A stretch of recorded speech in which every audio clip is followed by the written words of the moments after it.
is not Monday. It's Tuesday. Man, yesterday, it's like we weren't even here. Went so fast. It is. It is like we weren't even here. Which was mildly disappointing in the beginning of the day because I got a note that said, "Hey, Doug Christie's available. You guys want this? Well, I guess technically this is Sunday. You guys want to talk to him in the morning?" Yeah. I was like, "Of course, yeah, we're not here."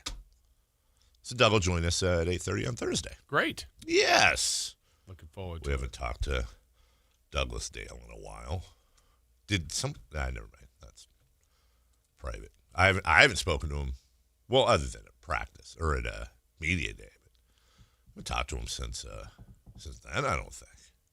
What's he been? Busy? What's he been doing? So that's nice. Yeah, that'll be good. How was your weekend? It was great. Yeah? It really was. This is wonderful. Yeah. Anything stand out? Let's see.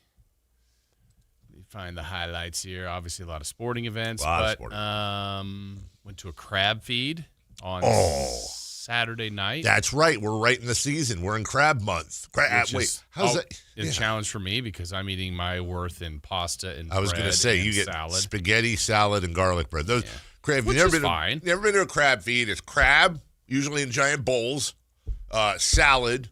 They had shrimp, too. Did they? Yeah. Okay. Garlic bread, which used to. Another thing I couldn't eat. Garlic bread and spaghetti, usually. Were there students as servers? Yes. Yeah. That's always So it was down there in the old Elk Grove, where last year when I went to it, I ran into Out in the Wild JR. Oh. Yeah, the JR. You do that a lot. Yeah. But I did not see him this year because it happened to coincide at the same time as the 49er game, which when I left the home was not going well, and it actually got a lot worse. So there was that. And it all benefited Project Ride, which is the horseback therapy thing that my son rides. Love that. So that was fun. It's a huge crab feed. Let me see what else. I saw a pretty good movie last night. Was it last night? What? Yeah, last night after the game. Which? The Rip. Yeah, the new Affleck Damon movie. I enjoyed it. Yeah. I was like, well, I like these guys. Let's see. Wait, they've got a new movie coming out? It's out. It's out? Yeah. He's already doing his thing. He didn't do anything. He was into his and then thing, the radar but went they off. couldn't. It's like this is the thing with Chris. He just sits there idle. I mean, really, I want to get into his head someday, but I don't. He sits there completely idle, right? And then it's like, boop, boop. Somebody enjoyed something. Boop. I need to say something snarky about it. I just didn't know that there's a new Matt Damon and Ben Okay, Affleck so movie now I'm out. going to be funny about it because I'm going to play the ignorant part. Honestly, is it everywhere that it's out? Yes. He's Wait, what? What Chris is doing right now is Right. he's doing a bit based on you saying you enjoyed your weekend. Now, He's doing a bit where because do they just go on podcasts and stuff like that? They've been and doing a have lot to of infiltrate everything? They've been doing a lot of publicity for this movie they have out. You know, you open a movie, and then you do publicity for it. And of course, since it's Matt Damon and Ben Affleck together, and they haven't done this stuff in a while, it's all over the place. Anything they say, and then Chris got snarky about it. Yeah. If it was like Modest Mouse doing it, yeah, exactly. He'd be, oh my God. Why is Modest Mouse your go-to? Because I hate people who like a Modest Mouse, and I hate you. I just put them together. Unite. Right. Anyway. If it was, exactly. If it was like the MacGruber reunion podcast tour. Yeah. I enjoyed it. Well, good. You know, I have a flight on Thursday evening, and I'm going into the download world. You know, trying to say, that you know, because hey, I put you at plus 650 of watching that movie. Well, that I can't disagree with you on because you're playing games.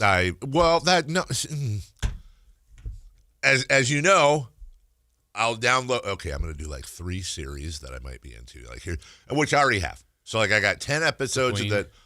No, the Queen's always down on there, or not the Queen, the Crown, but I know what you mean. That's always like my backup. So I usually always have 10 episodes of West Wing, 10 episodes of The Crown. So in this case, I've downloaded 10 episodes of that, whatever that Lord of the Rings series on Amazon is that I've avoided, Dork. I've downloaded. I know you like Harry Potter. The first episode of that new Game of Thrones spinoff that debuted last weekend.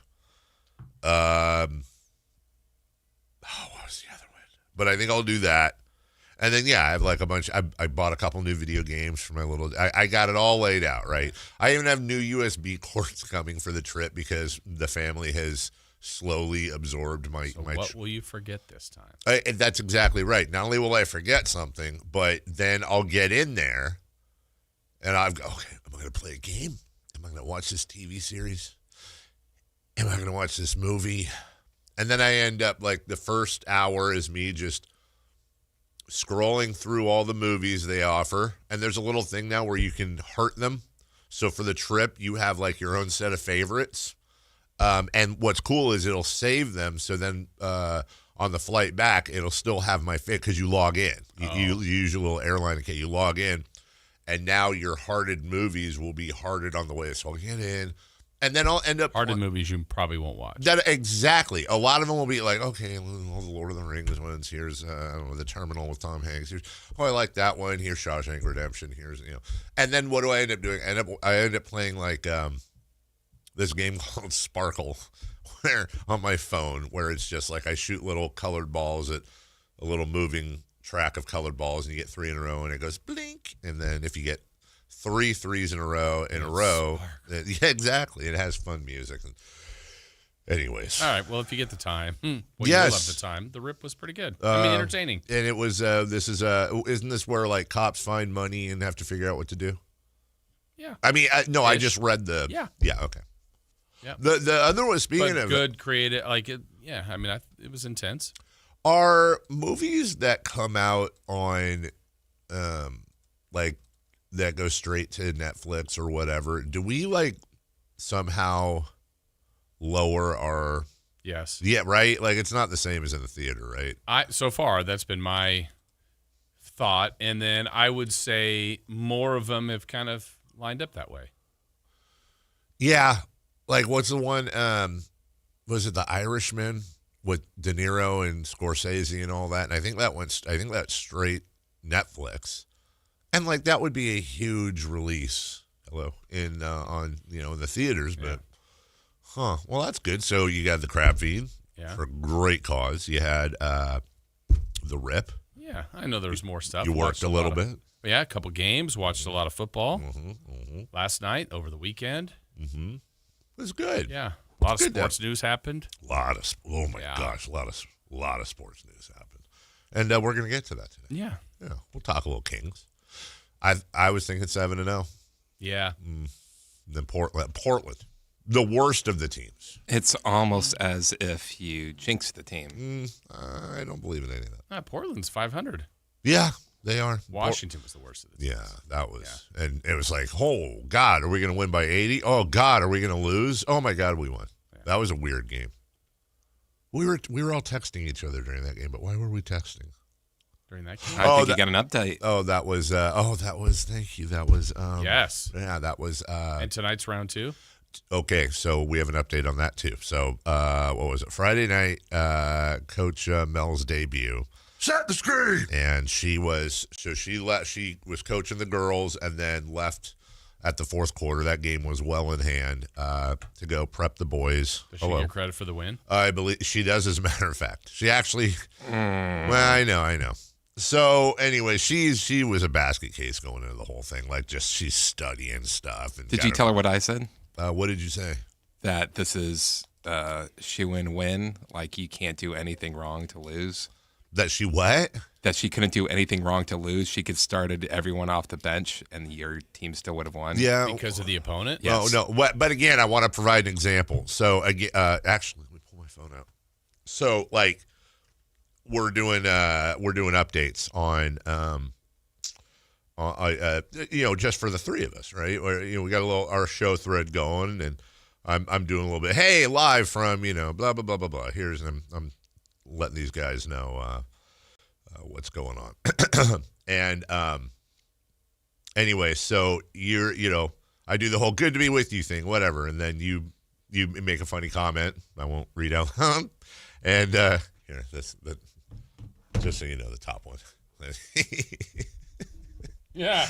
Right. Okay. I So forgot about anyways, that one. but it was very funny. Yeah. Anyway, so I'm doing the updates and all that. Here comes Chris, right? Here comes Chris into our text here, right? The Wolves, that's why they have a bad record. Awful mascot. Nah. I'm like, what do you mean? They're 4-1. Nah, now it says. You talk to Max Preps. 5-9, you talk Max Preps. Okay, so anyways, we move on. Well, that's just Chris being Chris. So I'm saying, hey, here's the coaches and all that, blah, blah, blah, blah, blah. And then you said, did you tell our Kings we're on a 19-0 run? Yeah. Right? You know, so we're doing all that. And then here comes she's, come down. I won't say the name of the school. We'll just say, come down. It's a really bad school. And then, you know, we just, call me when they're beating Victory Christian. All that money and awful athletics. Like, how is that even possible? Like, You've got an Oscar winner's kid that goes there, but you can't be good at sports. oh, that was that reference. I didn't understand that reference. Anyways, it's just Chris. Nah, that's Chris. I think if everything, I would like everything Chris says if you just prefaced it with nah, that would actually make more sense. Like, how about, hey, good to see. Hey, tell Mel congrats. Hey, it's good. Chris is like, nah. So she won. She did. Of course she won. She won. That's not the surprise. She won the surprise. Wait, how did Mason do? That's where I'm going. I just want to know. So Mason was coming off a career high 17. Yeah. All right. And that was 5 of 6 from beyond the arc. And then he had a really great night a couple nights ago. And then so he starts and he played and he did his thing. And the whole Does he normally start? He does. Okay. He does. It was the same So no starting favorite. lineup. When he's Yeah, in no. the same town as the team. That's a good point. When he's in the same town as the same team. Sorry. So we talked to him a lot about confidence and being aggressive. You know, hey, buddy, look, funny things happen. But he's very much a rhythm player. Like, he's either in or he's out. So I think he didn't verbalize this, but here's what I think. I think deep down inside, he was like, my mother's coaching. I really want to play my tail off. I really want to help her get a win, right? And first 3 he shot did not go in. No problem. Good defense. Led the team in rebounding. Was going for it. Second 3 didn't go in. Drove the lane, maybe get to the foul line. No foul, didn't go in. At one point, he shot 2 consecutive air balls from beyond the arc, and he finished 0-9. 0-9. Oh. So, So straight to the bench. he did. I mean, she did pull him a couple times for sure. But in the end, they won. They won comfortably. It wasn't. Wow, starter went 0 for 9 nerve-wracking. and still won the game. That's the Who saw thing. that coming? So when we got so when we got in the car, of course, it's a delicate time because we wanted to be really happy for Mel, and we were. Was everybody driving home together? Yeah, and we're also you got your son who they won, and it's about the team. But also you want to be very careful with his psyche, and you don't want to kill his confidence. So that we get in the car, and the first thing I said was, "Hey, great job, Mel. Awesome. Let's focus on the positives. You managed to win and win comfortably. The team did. You got to feel better now, despite the fact that Mason went 0-9. And then it was just a drag fest the whole way home. Not that kind, the other kind, where we just killed him. She did too. Well, as the coach? no, she kind of. Oh! I forgot the best part. After I think at this point he was 0-5, right? And I'm sitting directly across, courtside, by the way. Courtside. Oh, yeah. Feet on the wood. A big bag of popcorn. I brought my own bag of popcorn. Size. Yes. She pulls him, right? He's like 0 for 5. And as he's coming off, I see her say something. And as he's walking by her, And then I see his head kind of snap to the left, and I couldn't see his face or if he said anything or if he was just listening. And then he walks back to the bench and he sits down. So in the car, I find out that as he's coming off the court, she says, "Hey, you got to make those." And he goes, "Yeah, I was trying to miss him." And just like he actually flashed on, which, look, I know I should probably be like, first off, don't flash on the coach. Secondly, don't flash on your mother. But I was kind of like, okay. Like, first off, let's be honest, it's kind of a dumb comment by Melissa. You got to make those. Okay. Well, I was trying to miss. Sorry. Like that kind of a, not a great comment, especially he's pissed off. But a little bit of fire and emotion. Anyways, they played again last night. He did quite well. He bounced back. Oh, it was last night. Yes, so last night was going to be the second one. But turns out that the coach that was on vacation came back early, and he coached with Melissa as the assistant coach last night. And that's what she wanted. She was very relieved. She didn't want the pressure, and she retires now 1-0 in varsity boys basketball, undefeated. She's kind of the Kurt Signetti of till the next vacation, or I mean, this was like, well, it was an ejection. I mean, you have to give it up to Coach, though. He sacrificed his own vacation for the team. He really did. Just came back early, Wait, hold on. Let me think. Wait, hold on. Was that was that a callback to Palm Springs? It was. God, that was just. I mean, he's committed to the squad, kind of. Let's calm down with the Mason Bagley comments. Okay, it was one game. It was 1-0-9, and he didn't get hurt. That's not funny. Are you laughing? You're not laughing. You're kind of laughing. Okay, it's kind of funny. I mean, I actually agree with Melissa. I mean, he's got to make those. You got to make the. Hey, you got to make those. It is understandable. You see that team on the schedule, you circle it like, all right, this is where I'm going to get my points. Hey, let me tell you something, dude. Here's the thing about that team that kind of scared me at first. I noticed they have a guy who kind of looks like I guess my best description would be a young Dolph Lundgren, really young Dolph, almost the same kind of grown out crew cut that he had in Rocky IV. Okay. 6'9". Wow. 6'9". And honestly, huge impact in the game. The weird thing is he hit a couple turnaround jumpers from about 10 feet. He hit a 3, and every time he made a shot, I'm like, dude, how is this kid not D1? But there were a couple other, mistakes here and there. But when I saw him, I went, oh, God, they got themselves a recruit. We could be in for a long night. Because, in high school basketball, you could suck one year and be great the next. How did Mason bounce back last night?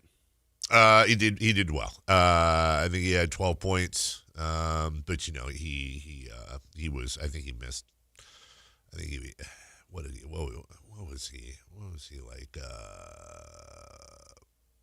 He was 4-6. Okay. So better. He bounced back. Yeah. Bounced back a little bit. So way to go. Yeah, way to go. It was good stuff. All good, all in fun. Had fun. Great family experience for sure. And that was good. Now, one quick thing. I'm making maybe the worst Mount Rushmore ever in my head, and it started when I came in. And I don't know if anybody else has an example of these songs. So I have this little mix. Sometimes I don't listen to music at all. Sometimes I'll listen to classical music on the way in. Sometimes I'll listen to. I have a Spotify playlist of harp songs. Like when you go into like a mall or something. Stuff to relax me. When you're going to those pricey shops with a person playing a harp down the way. That's the music I like. They're actually relaxing. Hey, there's a person playing the harp down the way.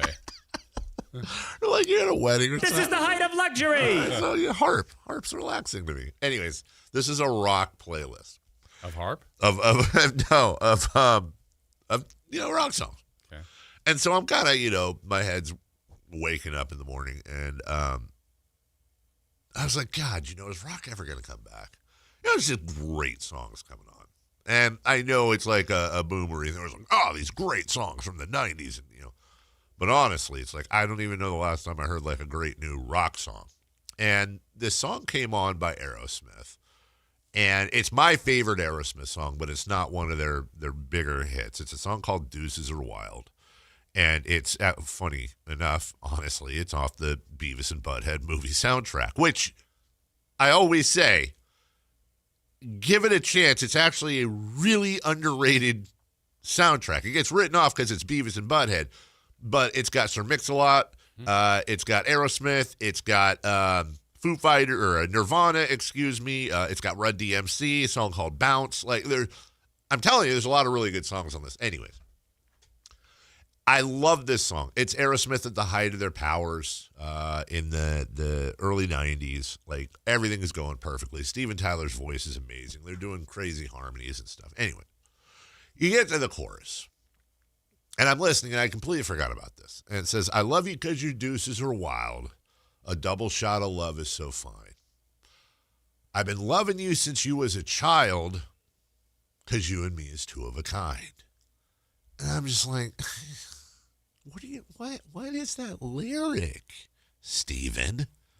I've been loving you since you was a child. I mean, I'm sure I'm being oversensitive. Maybe I'm not being oversensitive, but just puts a little asterisk on the song. Like, what do you got to do? You could have come up with many other things that rhyme. You got to, but then I was like, well, actually, this is an interesting Mount Rushmore of popular songs with really bad messaging when it comes to that. So there's that Benny Mardones song where he starts out, what is it? She was 16 years old. Okay, so all right, right there. Put that up there. Winger, 17. She's only 17. Daddy says she's too young, but she's old enough for me. And I think the king of all of them is by, Gary Puckett. Is it the Union Gap Band or something? Anyways, Young Girl is the name of the song. Remember that Young Girl? Get out of my mind. My love for you is way out of line. You better run, girl, right? You're much too young, girl. Bro. And I think I would say this. I think it's okay for me to say this. In all four examples, and I know there's more examples. I do. I know there's more. I think there's a Beatles. Beatles. She was just 17. Disgusting. You know what I mean? I know. Anyways, in all four cases, I think they're actually. I mean, Young Girl's a little. I was just gonna say Young Girl's a little old for me. The song Young Girl is a little old for me in the sense of before my time. I think in all four cases are actually pretty good songs. Even Winger. I mean, at the time, that was a pretty big hit. But also, like, when Benny Mardones was, I'm assuming he wrote the song. Maybe he did not. Yeah. And you're rolling out and you're starting your song with she was 16 years old. It's just a different time. I also wonder, and I don't know the answer to this, if this is written like when he was, not written, but is he thinking he's 18 or 16 or 17? You know what I mean? Okay. Like, is it his high school years? Yeah, but okay. he's a grown man singing it. Okay, that's fair. I don't know the answer. That's fair.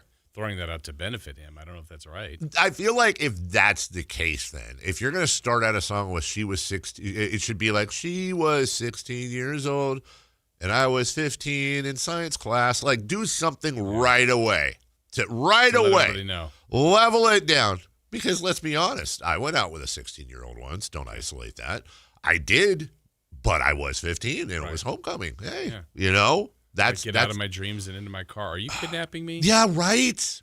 Is that what's happening? Right. Billy? Who, me? Yes, you. Yes, you. Yes, Get you. into my car. Get into my car. Beep, beep. Yeah. That's problematic. Billy, we got a break. Billy Ocean came up over the weekend. The old. I'm still looking for a third example of. We were watching one of the Pirates of the Caribbean came on movies, and I was saying how that and Billy Ocean's Caribbean Queen are the only two examples I can think of in pop culture where Caribbean was pronounced Caribbean. I'm always looking for a third. I feel like it's out there. There's got to be a lotion or something named like Caribbean Breeze or something. But I've never really understood that one, why it's Caribbean everywhere else. Yeah, I don't know. But Caribbean there, maybe because of the song. Could I be. don't know. A lot for you all to think about today. Take it all in. Take it all in. Much like Kurt Signetti. And I'm going to call him Robert Mendoza a couple of times. Fernando Mendoza. Robert Mendoza was a character Jed Bartlett was trying to put on the Supreme Court bench of the West Wing. Played by Edward James Olmos. Yeah, whatever. Talk about those songs and bringing up the show, huh? Okay, that's a thing. Relax. I'll explain during the break. Chris is being it is a Wiener Tuesday for Chris, yes. We'll take a break. When we come back, the NCAA championship is over, and your champions are the Indiana Hoosiers. We've got audio and stuff next. Listen to the #1 sports lineup in Sacramento. The Carmichael Dave Show with Jason Ross, Matt George, and Kayla Anderson. The Drive Guys with Kevin Gleason and Alan Stiles. Every weekday live and local 6 a.m. to 6 p.m. Online at SactownSports.com or download the app right on your phone. Your #1 source for all your Northern California sports. Sactown Sports 1140. I don't typically make New Year's resolutions, but this year I need a change. I need to get healthy, work out, lose some weight, and get back on track. But figuring out what to eat is my biggest issue.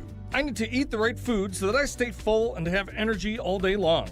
I know the solution: Omaha Steaks. Starting the year strong is easier and more delicious with premium portioned proteins from Omaha Steaks. From handcrafted USDA certified tender steaks to gourmet burgers, versatile chicken and pork, seafood, and more. They have an unmatched variety of high-quality proteins that everyone loves. And when you deserve that cheat day, and we all do from time to time, they also offer desserts and easy-to-prepare comfort food. Support your fresh start with high-quality proteins from Omaha Steaks. Let Omaha Steaks deliver high-quality proteins right to your door. Visit omahasteaks.com and get an extra $35 off with promo code SKY at checkout. That's OMAHA steaks.com, promo code SKY. Terms apply. See site for details. Why choose a Sleep Number smart bed? Can I make my site softer? Can I make my site firmer? Can we sleep cooler? Sleep Number does that. Cools up to 8 times faster and lets you choose your ideal comfort on either side. Your Sleep Number setting. JD Power ranks Sleep Number #1 in customer satisfaction with mattresses purchased in-store and online. And now, the more you buy, the more you save on beds, bases, and more. Limited time. For JD Power 2025 award information, visit jdpower.com/awards. Check it out at the Sleep Number store or sleepnumber.com today. Okay, I have to tell you, I was just looking on eBay where I go for all kinds of things I love, and there it was. That hologram trading card. One of the rarest, the last one I needed for my set. Shiny like the designer handbag of my dreams. One of a kind. eBay had it, and now everyone's asking, ooh, where'd you get your windshield wipers? eBay has all the parts that fit my car. No more annoying, just beautiful. Millions of finds, each with a story. eBay. Things people love. Talking about guns with others might not always feel comfortable, but it could save a life. Here's a way to start a conversation. Your family is going over to your neighbor's home for dinner for the first time. How would you ask if there are any unlocked guns in the home? Hey, we're so excited for tonight. Before we come over, though, may I ask if there are any unlocked guns in your home? Our guns are stored securely, locked in a safe that the kids can't access. Awesome. Learn how to have the conversation at agreetoagree.org. Brought to you by the Ad Council. It's a new year, and Aleve is here to help you keep your New Year's resolutions on track. Whether it's a daily walk, hitting the gym, or spending more time with friends and family, Aleve's got your back. With up to 12 hours of body pain relief per dose, Aleve keeps you moving with long-lasting body pain relief so you can chase those dreams and achieve your goals. Don't let body pain slow you down. Keep going with Aleve, because this year is your year. Try Aleve. Use as directed for minor aches and pains. What's up? We're talking to Chad Hoblet of Hoblet Dodge Chrysler Jeep Ram. Chad, what's happening for the Start Something New sales event? If you're struggling to find the heavy-duty Ram you need, you'll find it at Hoblet. Plus, right now you can save up to $12,500 off MSRP on new 2026 Ram 2500 and 3500s, starting as low as $46,995. Well, what makes Hoblet the best place to get a new Ram truck? It's simple. We are truck people and have the truck you want at the best prices. We have over 400 new Rams available, one of the best selections of new Rams in all of California. Unlike the other guys that only have a handful of heavy-duty Rams, we have hundreds. If you need a heavy-duty Ram, Hoblet has it. Search, select, and save through their whole inventory at HobletDodge.com. Unbeatable prices, unbeatable selection. Nobody beats Hoblet, period. $12,500 total net savings on select new 2026 Ram 2500 Laramie after $3,500 factory rebates and $9,000 Hoblet discounts. Rebates include $2,000 select inventory cash on select inventory, $500 on the job upfit, must show eligible upfit. 5% net savings, $46,995 for 2026 Ram 2500 Tradesman. VIN number 190143. See dealer for details.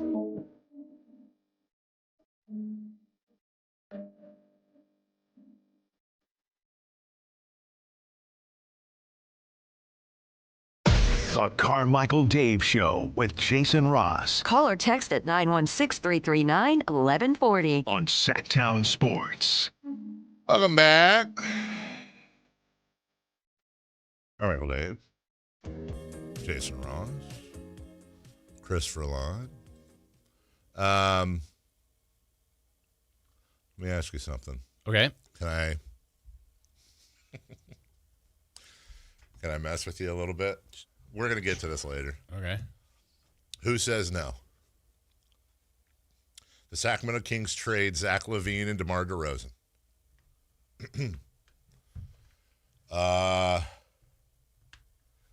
Sacramento Kings receive Jimmy Butler and Jonathan Kuminga.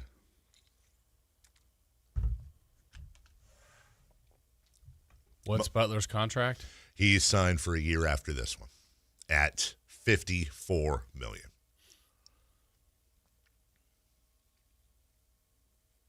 Think about it. Yeah. Was looking at that. Look, obviously it sucks that Jimmy Butler got injured. Right. Full stop. But that's going to open some things up. Maybe. And I think that really that is going to really be interesting what that does with the Jonathan Kuminga situation, because it could go either way. Oh, here you go. Here's all your playing time now. Everything's cool. You're now starting. We've always liked you. Yeah, you're the best. Right. Or we really need help right now because Steph Curry is 94 years old and we want to make another run. And so, look, it's not like it's not precedented. The Sacramento Kings, you could argue I don't think you can argue this, the most impactful trade they ever made was with the Golden State Warriors when they traded for Mitch Richmond. And the money works there. And the Kings are getting off Zach LaVine, basically the same amount of. You're basically getting Jonathan Kuminga, but you're now opening up the roster. You're giving them two proven scorers that probably would fit in quite well, if I'm being honest, in Golden State. You're going to have Kuminga now in control over him, but also, I mean, you would have, theoretically, you'd have a Jimmy Butler next year, which would be an expiring. I would imagine he still is going to have a bit of value, or if he ends up playing in Sacramento. I've never been a fan of Jimmy Butler coming here, not because I don't like Jimmy Butler. I love Jimmy Butler. I don't think this is an organization that could handle Jimmy.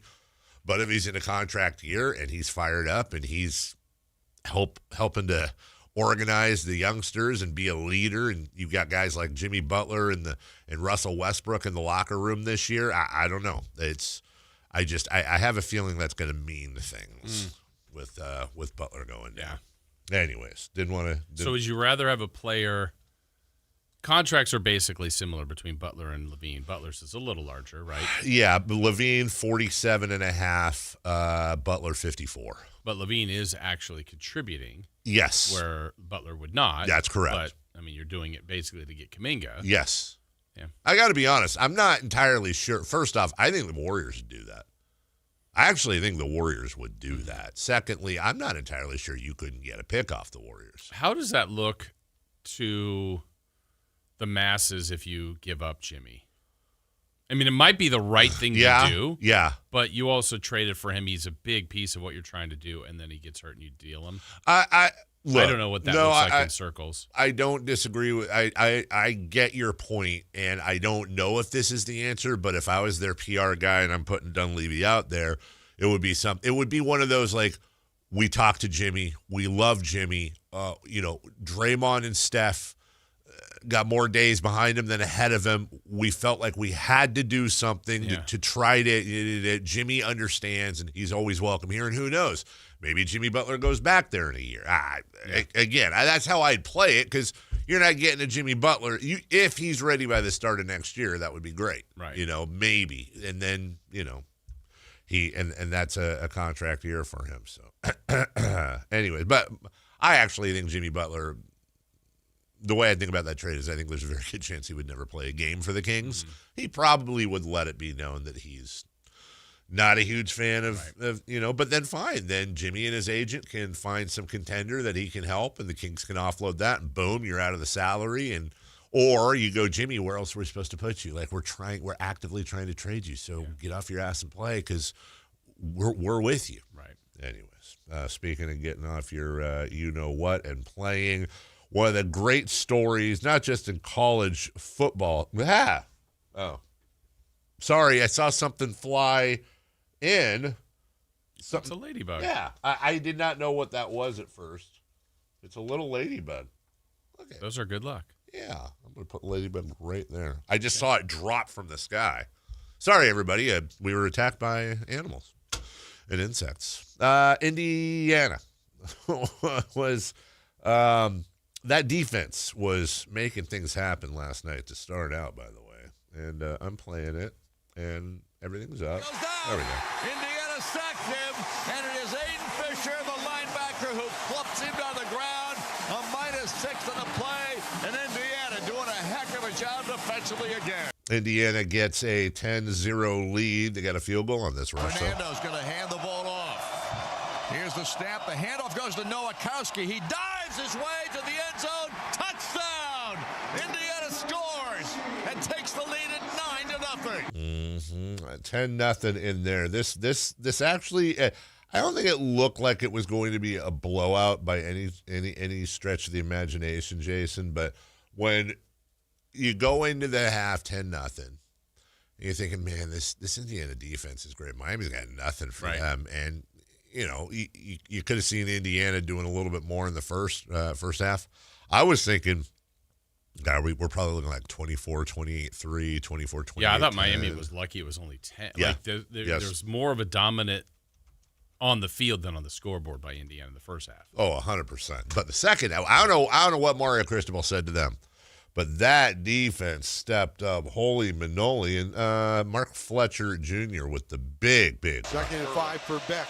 Stretch play for Fletcher. Right side. Turn to the corner. Yeah. Here we go. Bye-bye. He's at the 40. He's at the 30. Bye-bye. He's at the 20. Bye-bye. It's a drag race to the end zone. Bye-bye. Mark Fletcher will take it all the way home for a Miami touchdown. 57 yards for Fletcher. Bye-bye. So that makes it 10-7. Indiana would then score again, making it 17-10. And then Miami would bounce back again. Another run. 3rd and 1. Tony comes in motion. They turn. They give. Counter. Fletcher, right side, touchdown, Miami. He walks in and scores standing up. And Miami's back in business at Hard Rock Stadium. They were. Fernando Mendoza, 17-14, by the way. Yep.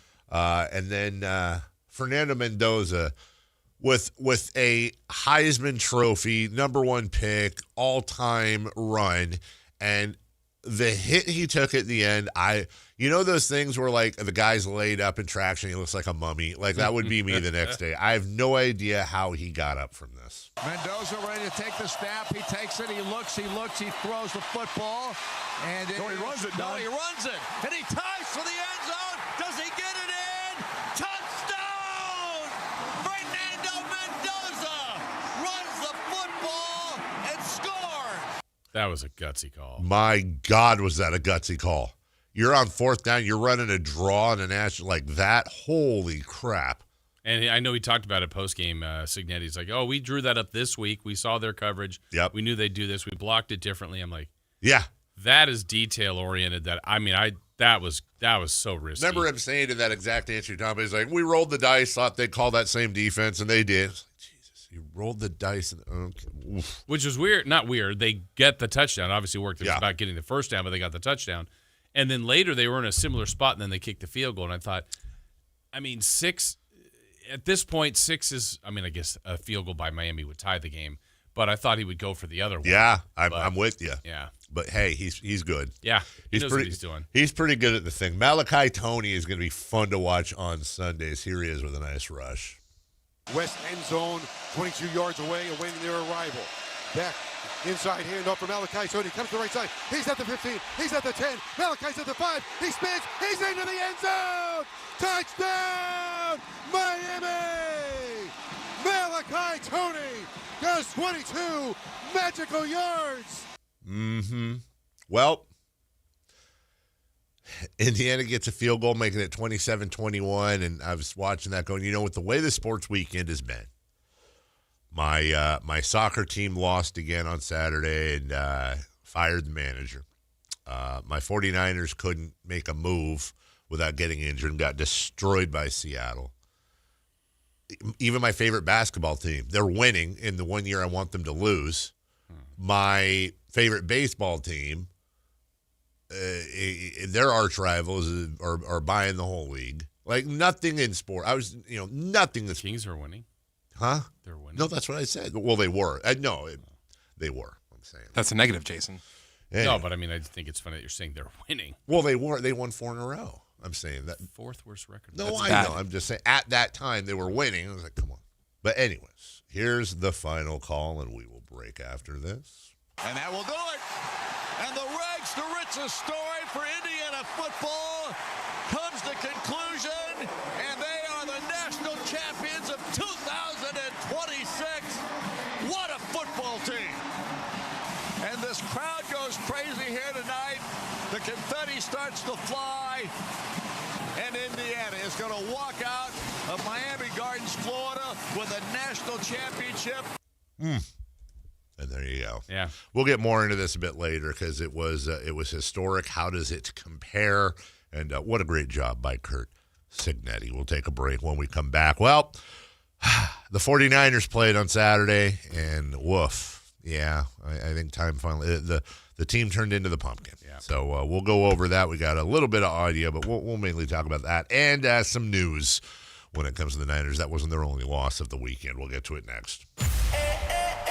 2 new voices join the midday. Matt George and Kayla Anderson. Weekdays 10 a.m. to 2 p.m. Watch online at Sactownsports.com, on the app, or in your car. Listen to the latest on the Sacramento Kings, the San Francisco 49ers, and all breaking news. Northern California is covered. 10 a.m. to 2 p.m. The best in the middays during your weekdays are on your local sports leader. Sactown Sports, 1140.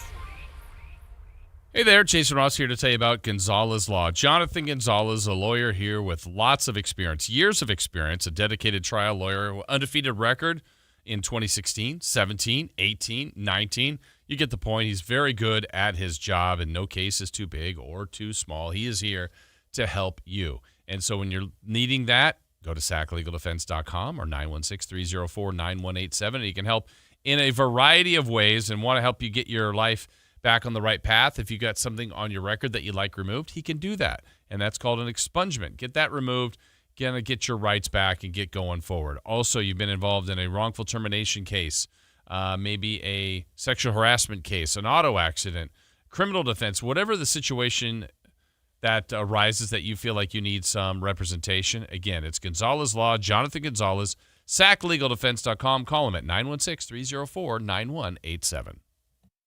Logan Fury did something smart. He saved hundreds on auto insurance switching to Progressive.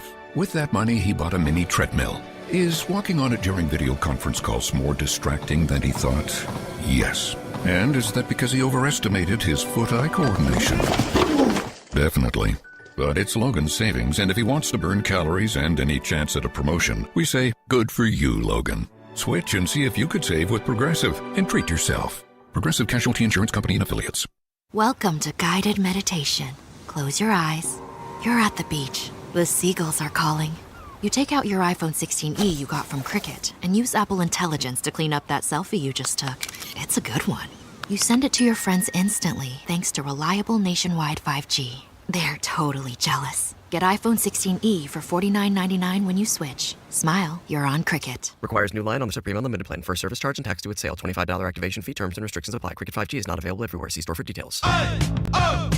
Let's go! You're still grooving, still connecting, still loving, still turning up, still thriving. You still got it, but your immune system, it weakens as you age. That's where vaccines come in. They help train and strengthen your immune response to fight off respiratory illnesses like flu, pneumococcal pneumonia, RSV, or COVID-19. Ask your doctor or pharmacist which vaccines you need. Book in minutes at vaxassist.com. Sponsored by Pfizer. Wesley Financial Group is not a law firm. I'm Chuck McDowell, founder of Wesley Financial Group. Did you buy a timeshare because they told you it was a great investment? That's a lie. Most timeshares can be bought online for $1. To find out what your timeshare is worth and to cancel it, Call us today and we'll send you our timeshare exit kit free with all your options for cancellation. Call Wesley for your free exit info guide. 800-897-4400. That's 800-897-4400. Hi, this is Greg Papa. Disasters hit every day. If your home, business, or building has suffered from any disaster, SunPoint Public Adjusters can help. SunPoint prepares, presents, and negotiates your claim with the insurance company, working only for you, making sure you get everything you're entitled to and letting your focus be on what's most important, your family or your business. Call SunPoint today at 888-247-7865 or contact us at sunpoint.us. SunPoint Public Adjusters, the gold standard in public adjusting. License number 2N14884.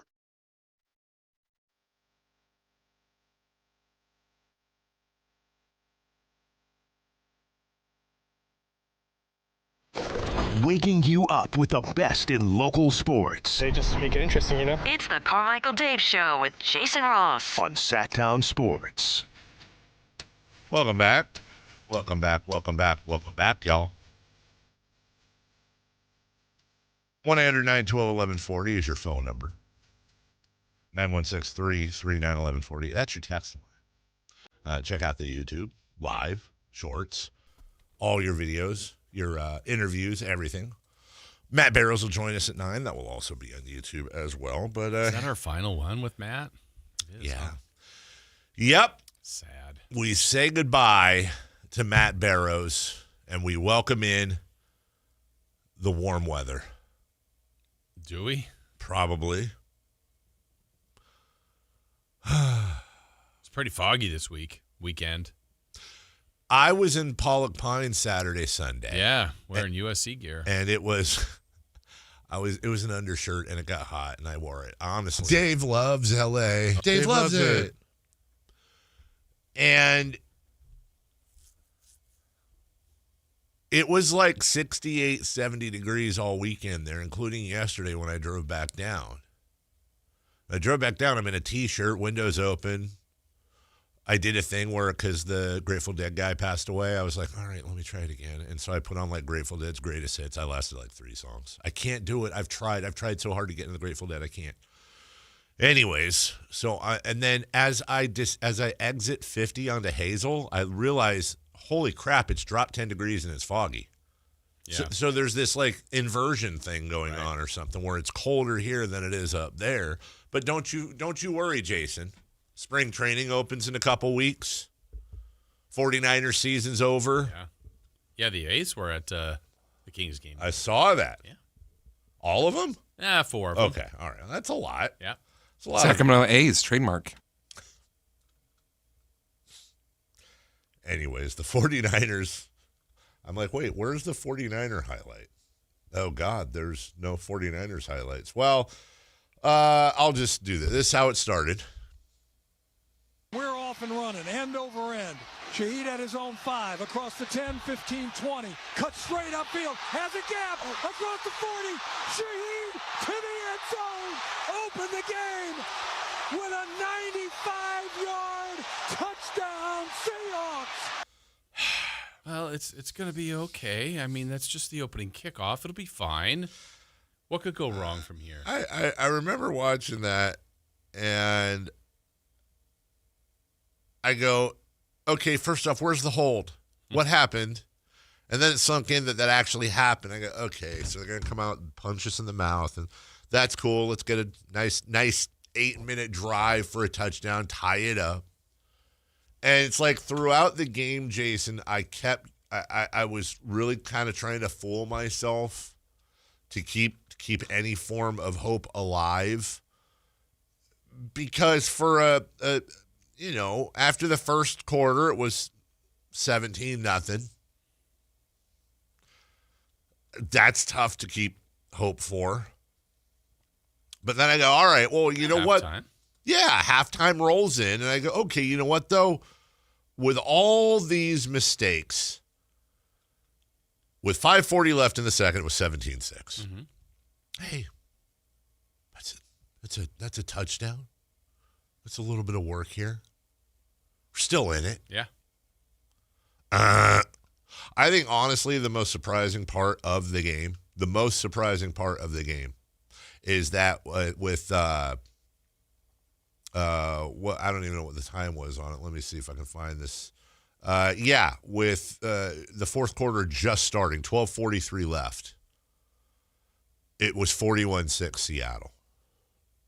And the fact, I'll actually kind of give credit to Seattle. Good for them. I mean, honestly, a hat tip in this sense. The game's final score is 41-6. Like that actually could have been worse. Yeah. I think that I think two things can be true. I would have loved to have seen the 49ers at full strength. Mm-hmm. I think it would have been a different game, in part because it was a different game when they beat them in Seattle just about at full strength. I think the game at Levi Stadium, in the end, didn't really matter because I think the result would have been the same regardless. And also, you can't fault the Seahawks for the fact that the 49ers were banged up. That's not their fault. Right. Well, and remember the last game that meant everything to get the 1 seed, and the way it ended, we all kind of thought, well, I mean, the Niners were kind of in it, but it felt worse. It just felt like Seattle controlled the game much more. Well, that was probably more of what really happened this weekend. And the score was more, an indicator of how the game and the separation between the two teams. Obviously, getting off to that start was awful. But to your point, like the opening kickoff is damaging, but then, all right, what do you do next? And then the Niners either turn the ball over, couldn't get first downs. They have not been able to crack the code of this Seattle defense. And you figured the points, for the Niners to win, it was probably going to have to be like a 17-13. Yeah. And when Seattle scored pretty quickly a couple times, like, oh, man, I don't think they can do it. And, they couldn't. And between injuries, certainly, that was a factor. But Seattle right now is just playing much better than the 49ers, and they're a better Very team. much. And they're healthier, and they are at home. Just it was all the combination of things going against the Niners. And obviously they didn't play very well either, but credit to Seattle on that. Are they going to win the Super Bowl? Seattle? Yeah. I don't know if they'll beat the Rams. I don't know. I don't either. I mean, they're good enough to. Yeah, I mean, yes, they can. It's a funny thing. Like, for example. By the way, Zach Charbonnet tore his. We should throw that in there. That's a big loss. I'll put this as it's a little bit of a stretch as a comp, but I think they were playing like them, and I think they have the ability to play like them. The Houston Texans. How did they look this weekend? I thought they looked awful. They have a great defense. Wonderful defense. And when their offense is right and when Nico Collins is in and when they've got all their guys, it's like, and C.J. Stroud plays well, like I think that team is capable of maybe winning the Super Bowl. Yeah. And then they were awful. So I still am a little nervous about Sam Darnold. I really am. Yeah. And he wasn't in a spot to have any kind of – and remember even the way the day started, Sam Darnold, he's not even warming up. This oblique thing is actually really serious. Yeah. And then it really didn't matter because the Niners didn't put him in a spot where he had to make plays. We kind of remember saying, like, is this – I'm not gamesmanship. It sounded like it was really more of a thing, though. Yeah. Well, the fact when I heard that he hadn't thrown a ball since Thursday, that's where he hadn't gone out there to warm up. Yeah. And he took one shot, a hit, and then he kind of rolled over early. And it's like, I think it was after it was only – I think it was still only 7-0. Mm-hmm. And you're like, uh-oh. Is he going to be? Yeah. Is he going to make it through this? And but. Let me ask you this because we're look. There's not a lot to do here other than the Niners got blown out. It finally caught up to them. We kind of knew that was going to happen, but hoped it wouldn't. Robert Saleh is now the new head coach of the Tennessee Titans. Congratulations to him. I don't know if it's going to be Raheem Morris or whomever it may be, but Niners once again have to find a different guy to let have that job for a year before he becomes a head coach. You brought up the Texans real quick, who I honestly was thinking going into the weekend. And also, don't mind saying this, by the way, since everyone likes to crow when they're right. Boy, I couldn't have missed this weekend more. I think I got every pick wrong. I literally do. You got one. Did I get one? Which one you got? Oh, the Seahawks, didn't I? Yeah. The one pick I got right, I didn't want to get right. Yeah. But when it came to the Texans, can C.J. Stroud recover from that performance in Houston? I'm not trying to be hyperbole I would guy say either. Yes, but Because that's the freshest thing in our mind. He was terrible. He was insanely horrible. So bad that, look, everybody has a bad day, but like if something came out later, like he was point shaving. Something. That makes sense. Right, or had so food poisoning. So off target. Like I would take Jared Stidham over him. Yeah. Where you could just see, like, okay, he's a good quarterback. He's not having a good game. Yeah. Confidence is wavering. Whoa, did he forget how to play? That's what I'm thinking. Did he forget how to play? It was so ridiculously horrible. 20 of 47 with 4 interceptions. And those were all in the first half, and it felt like he could have had more. 100% he could have had more. It's like he was throwing the ball in the air every time he got tackled. Yeah. It was wing. Like, do you not know they can intercept it, right, dude? In a 12-point loss. Right. By the way, also, Bo Nix. Oh, man. We'll take a break. We'll get to that later. Denver, man, that sucks. Talk about crashing to earth. When we come back, top of the hour, 3 for Madness. The NFL Final Four is set. A huge firing as well. And we'll take a quick look at the Niners' future. We'll do that in the wild card games, or divisional games, I should say, next. On the move? Got somewhere to be? Take Sacramento Kings basketball with you. The Sactown Sports app will let you stay connected to your passion. Never miss a moment of Sacramento Kings basketball with the Sactown Sports app. This is the story of the one. As a safety manager at a manufacturing plant, he does everything he can to keep his coworkers safe. From finding ways to reduce risks to keeping safety supplies in stock. And for that, he relies on Grainger. Grainger offers a broad range of quality products and next-day delivery, so he can always play it safe. Call 1-800-GRAINGER, click Grainger.com, or just stop by. Grainger, for the ones who get it done. Golf to Go is brought to you by the Hagen Oaks Golf Super Shop. Here's Frank LaRosa. The new year is a great time for reflection, to appreciate all the good things in your life, and to prepare your resolutions, or bucket list as I like to call it. 2026 would be the perfect time to introduce someone new to the game of golf. Let them in on the fun. Or if you never played, it's a wonderful time to start. Maybe go to a driving range. Maybe take an introductory lesson. If you're an established golfer, maybe you want to get fitted for a new set of golf clubs. Maybe you want to take some refresher lessons to sharpen up your game. Consider a golf getaway, either with your significant other or a group of buddies. It's a great way to play new golf courses, eat some tasty new foods, and certainly laugh a lot with your friends. If you normally use a golf cart, consider walking with a push cart, or maybe even lightening your bag and carrying your golf clubs. Go back and play where you played your first round of golf, or your all-time favorite round. Remember why you play the game and how much it means to you. Leave the course in better condition than you found it. That's your Golf to Go. I'm Frank LaRosa. When value matters, Elk Grove Chevrolet delivers. Right now, purchase a 2026 Chevrolet Silverado for $4,500 off. The Silverado 1500 stands out with legendary towing power, a bold new design, and the dependability you expect from Chevy. Visit myelkgrovechevrolet.com for full details. Don't miss your chance to drive the new Chevrolet Silverado. Stop by Elk Grove Chevrolet today and experience quality that goes the distance. At InShape, we have a place for every kind of mover. The Sometimer, the early riser, the after-work grinder, the yogi, lifter, bodybuilder, walker, runner, swimmer, spinner, stretcher, rower, climber, jumper, dancer, boxer, sauna seeker, recoverer. Basically, if you walk, lift, stretch, or sweat, you belong at InShape. So whether it's your first time or your first time in a while, start the year strong and join today at InShape.com. Find a location nearest to you. When a person is seriously injured, there's no substitute for the personal legal relationship offered by the local NorCal firm of Ashton & Price. From the first attorney meeting, every important decision is made with a direct consultation with, and I can't believe I have to say this, a real, live, experienced, flesh and blood local attorney. It's called Home Court Advantage for a reason. Ashton & Price, serious local attorneys for serious people with serious injuries with no fee until we win. For the best local advice, don't think twice. Call Ashton & Price. KHD1 Sacramento, KYMX HD3 Sacramento. From the Power Business Technology Toshiba Studios. This is Sactown Sports 1140. 3 questions, 3 answers. It's 3 for Madness on the Carmichael Dave Show with Jason Ross. Here's question 1.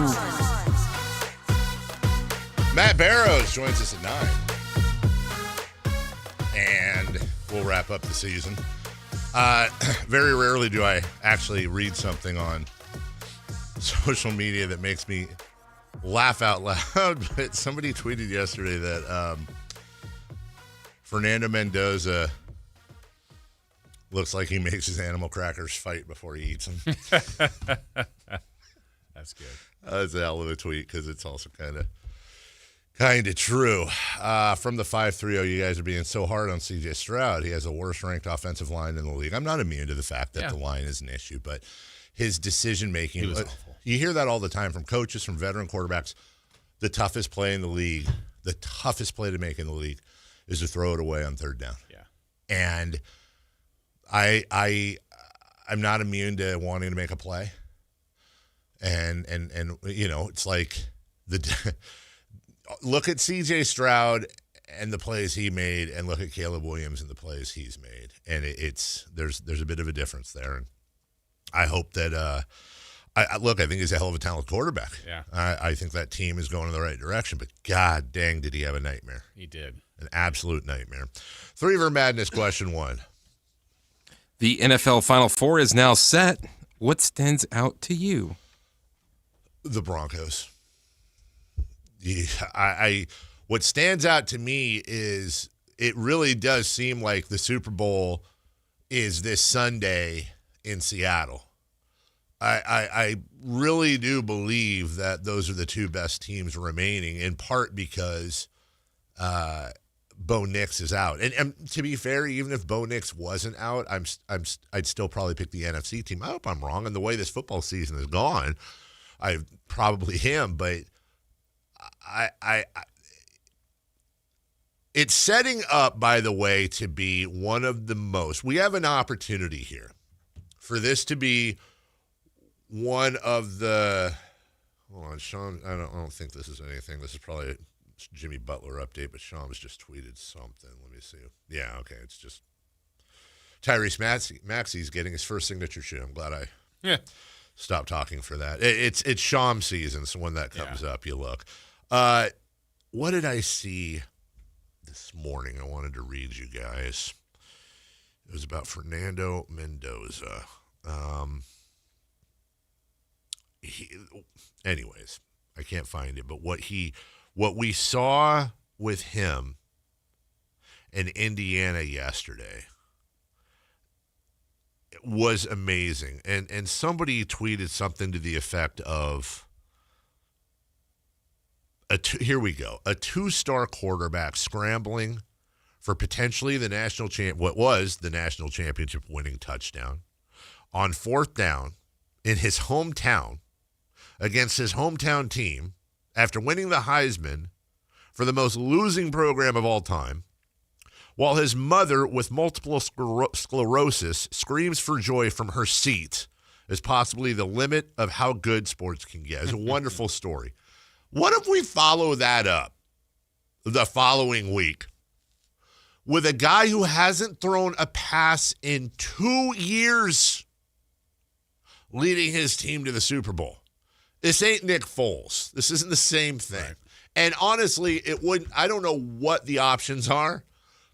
Wouldn't shock me if it wasn't Jarrett Stidham starting for the Broncos this weekend. Like if they went out and this is where you go get can they sign Phil Rivers? Like somebody made a great point the other day. They go, honestly, Jarrett Stidham hasn't thrown a football in 2 years. You know who else hasn't thrown a football in 2 years? Tom Brady. Would you rather have Tom Brady under center going into New England for the Broncos, trying to go to the Super Bowl and get another ring, or would you rather have Jarrett Stidham? Like, these are the thoughts that have to be going through these guys' head. So for me, the fact that you've got these Titans, not those Titans, but the Rams and the Seahawks on one side, and then this other one, you've got the Patriots who maybe I'll be proven wrong. I do not think that I think the Patriots are I think they're good. I don't think they're that good. Mm-hmm. I would like to. I could be proven wrong.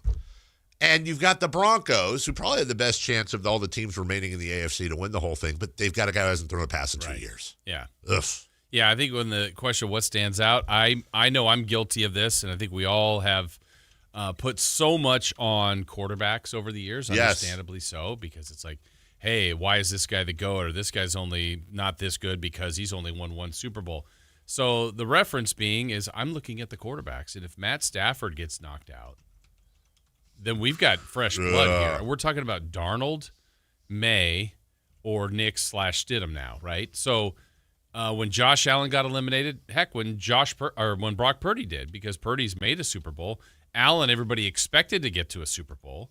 I think a lot of times I'll make picks a lot of times on QB coach combo. So what kind of experience? Have they been to the Super Bowl? Have they won a Super Bowl? Are they Super Bowl caliber guys? And I think Josh Allen certainly is, but didn't get it done this year. Now you're looking at kind of rewiring everything and go, okay, are we going to be talking about Drake May in this way in the future, or Stidham, or Darnold, or whatever? Or is there another one for Stafford? I just think when you look at the quarterbacks across the league, I don't know that we would have guessed going into the year that these are the four that are left. No. And we could even put Knicks in there without the injury and just go, man, this is the group, but it's kind of refreshing.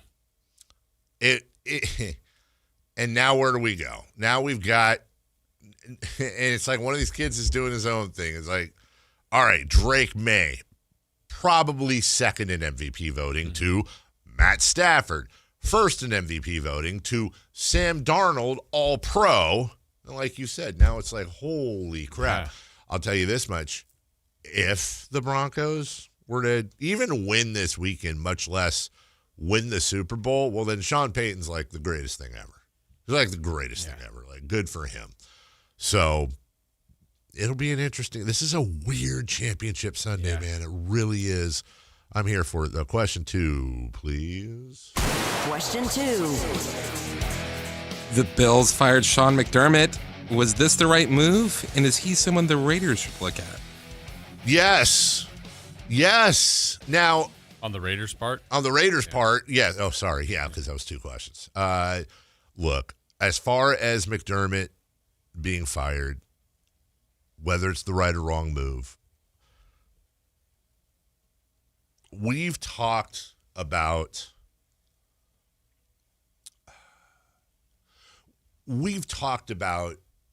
Doug Collins a lot on this show because it's a really good example of a coach that gets the team to, you can see the summit, but in the end they had to bring in Phil Jackson and they were off to the races.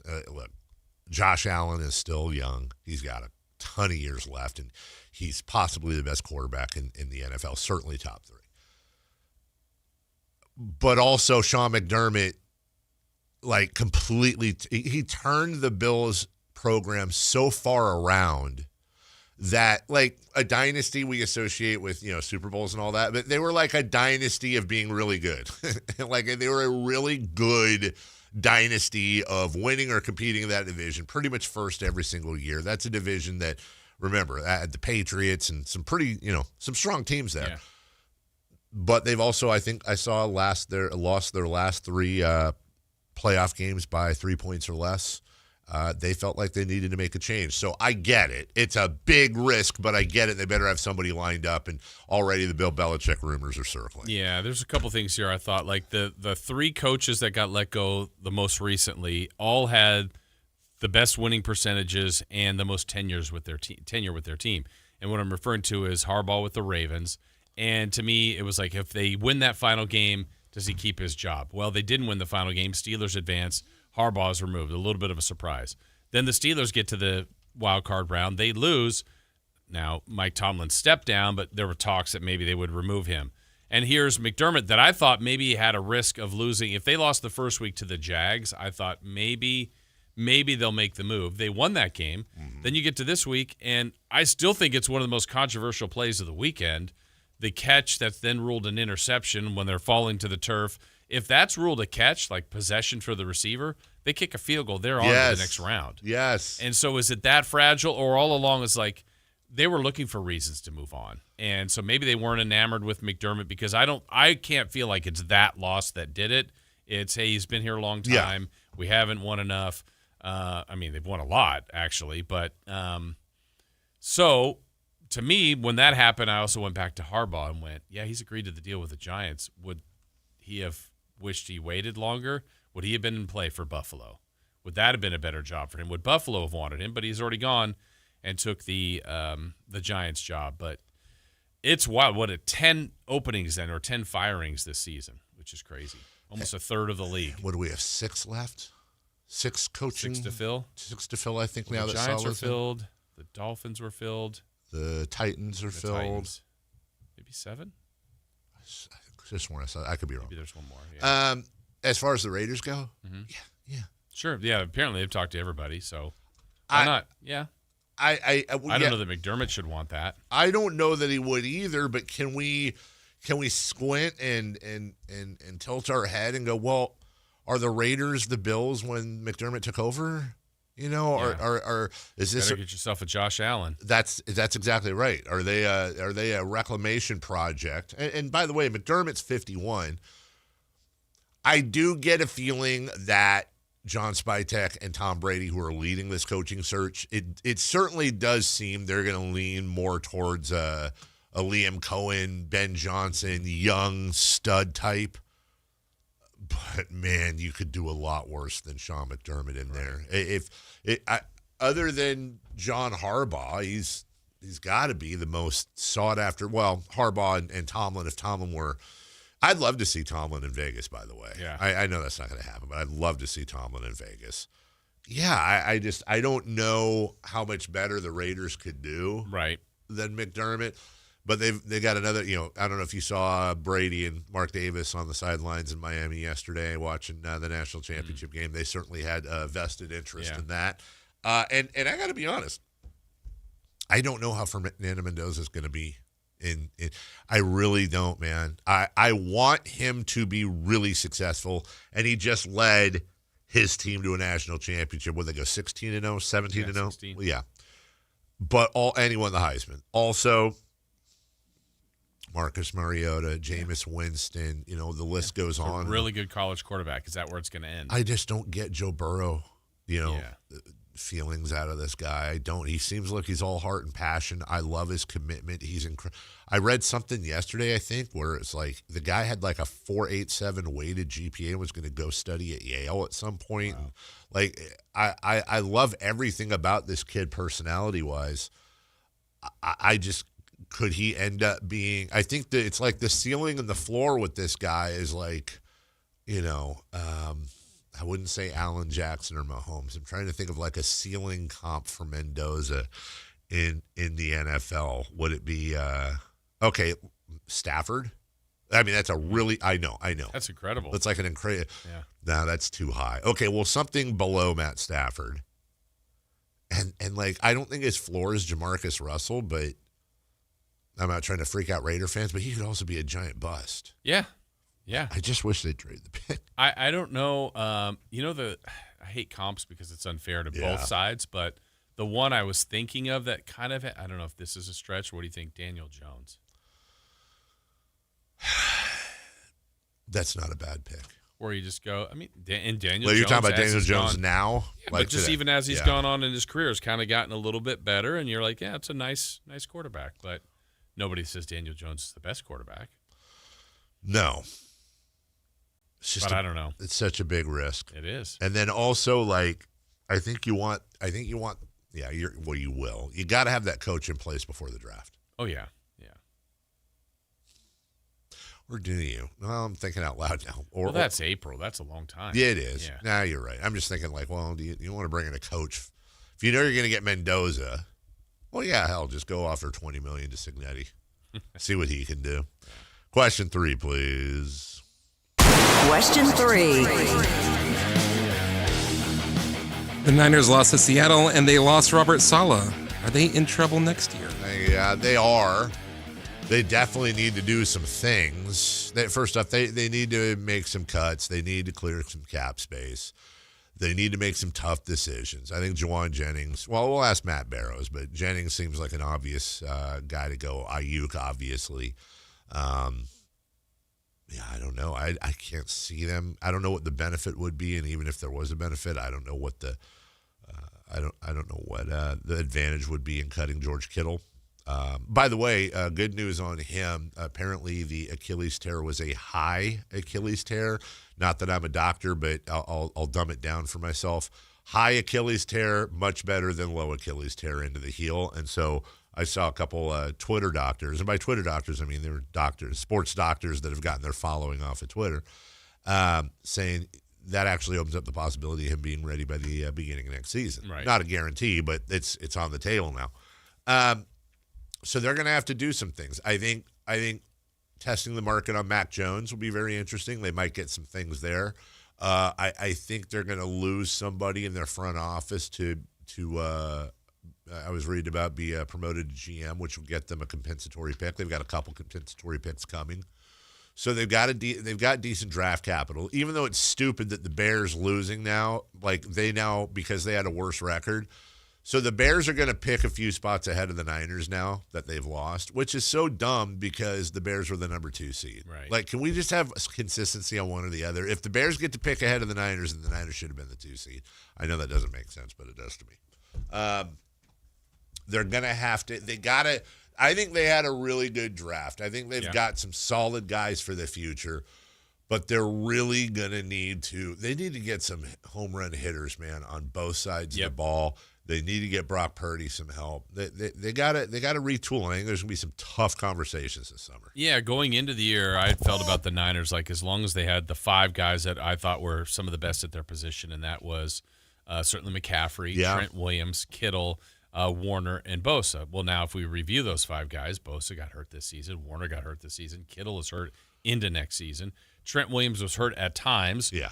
And may not, I mean, he's the oldest of the group. Yeah. And then McCaffrey, who was hurt going into the season, was more work than any running back this year. Yeah.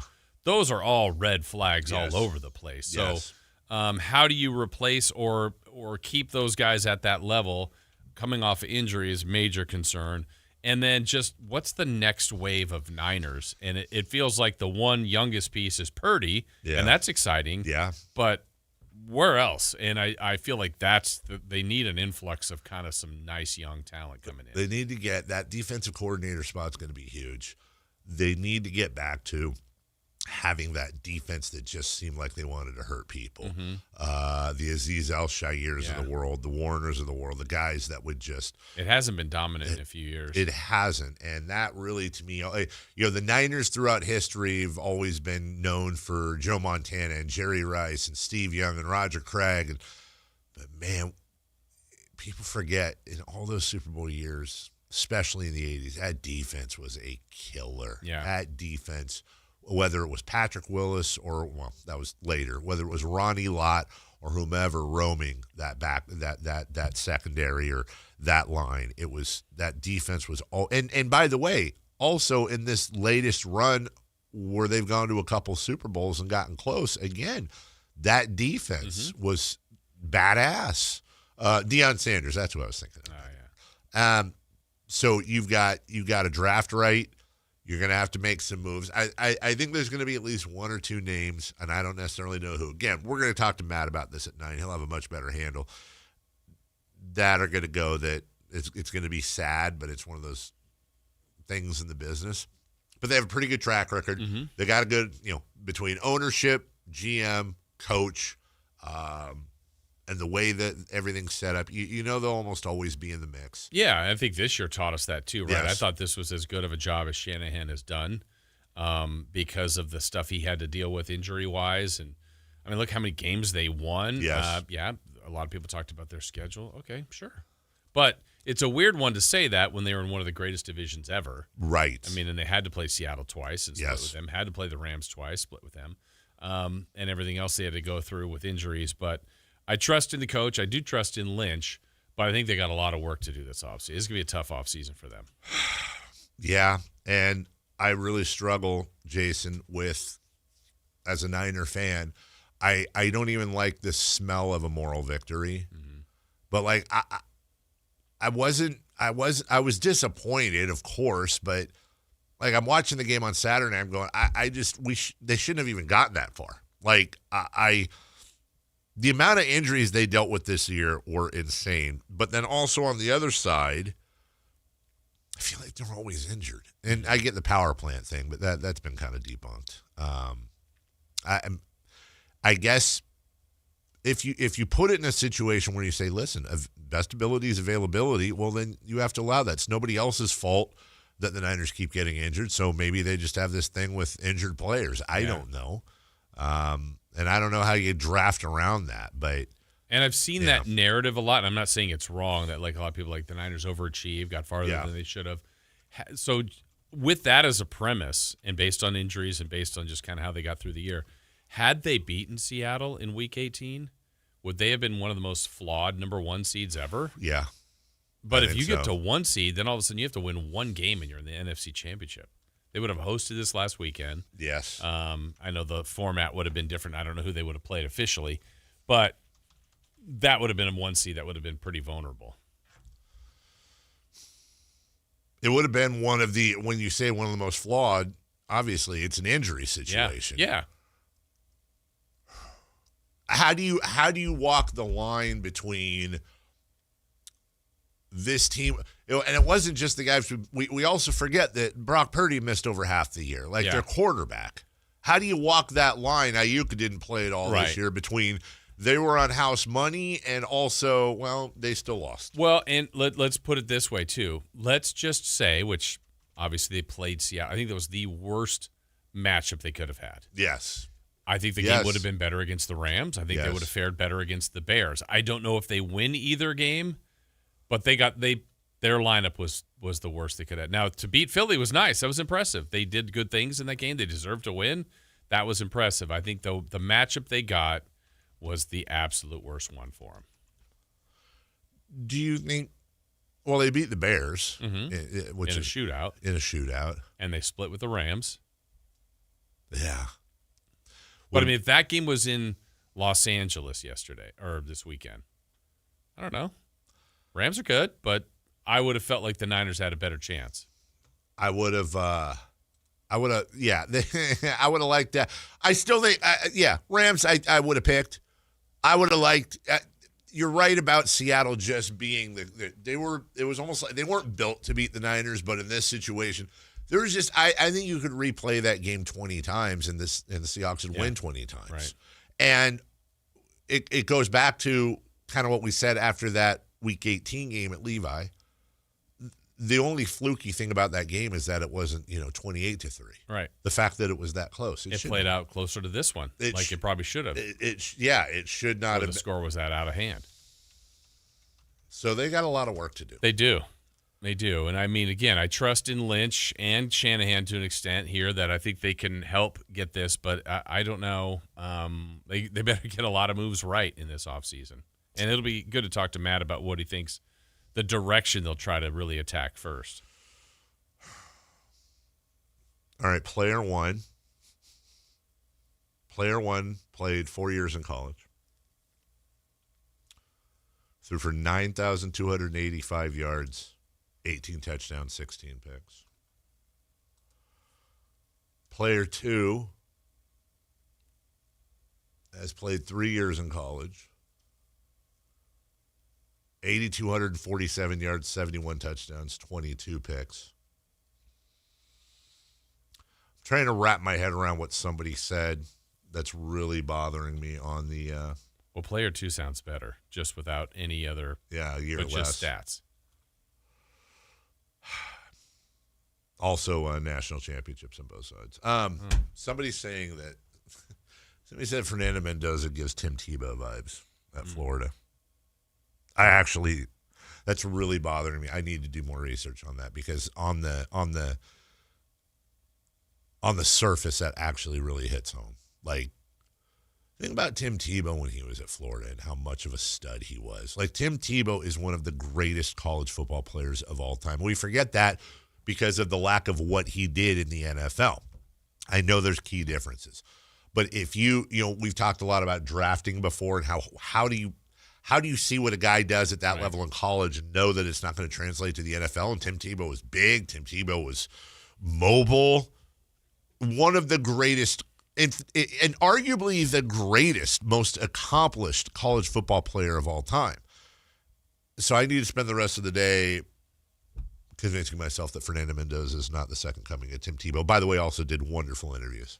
Mm-hmm. Tim Tebow was great Yeah. Like Fernando Mendoza, if for nothing else, is 100% going to be on College Game Day as an analyst someday. Like that I do know, or whatever that is going to end up being by the time he gets out of football. We'll take a break. When we come back, we'll go around the NBA trade deadline update. Oh, man, those Clippers going in the opposite direction of our old friend Mike Brown. And what could last night's injury news mean, if anything, for the Sacramento Kings? We'll get to that next. Two new voices join the midday. Matt George and Kayla Anderson. Weekdays 10 a.m. to 2 p.m. Watch online at Sactownsports.com, on the app, or in your car. Listen to the latest on the Sacramento Kings, the San Francisco 49ers, and all breaking news. Northern California is covered. 10 a.m. to 2 p.m. The best in the middays during your weekdays are on your local sports leader. Sactown Sports, 1140. What's going on? We're talking to Chad Hoblet of Hoblet Dodge, Chrysler, Jeep, Ram in Woodland. What's happening, Chad, for the Start Something New sales event? There's no better way to start the year than in a new 2026 Ram 1500 Crew Cab.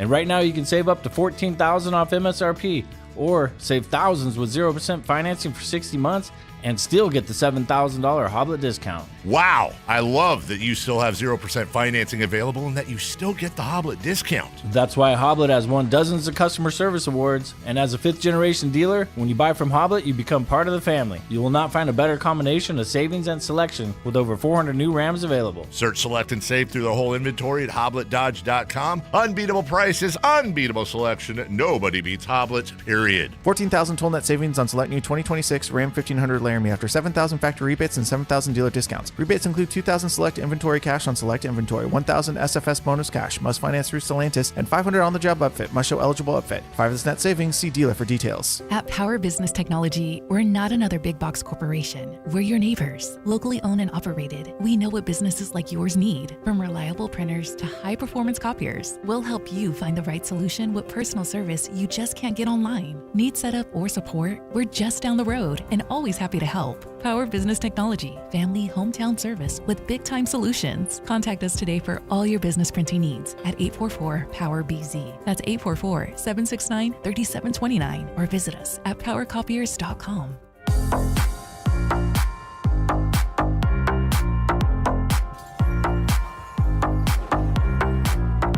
The only place in the morning to get your sports fix. Live and vocal. The Carmichael Dave Show with Jason Ross. Well, in the first segment, out of nowhere, an insect landed on our table here. Startled me at first. No, don't go on the USB port, dude. Nope. And it turns out it's a ladybug. Well, ladybug is still here chilling. Just listening in. But now ladybug is getting... Does ladybug have a meter? Ooh, no, don't go in the plug. It actually wants to crawl into the little plug hole. Okay, relax. You're afraid of that. I'm not afraid of it. I just don't like it when it spreads its wings and darts at me.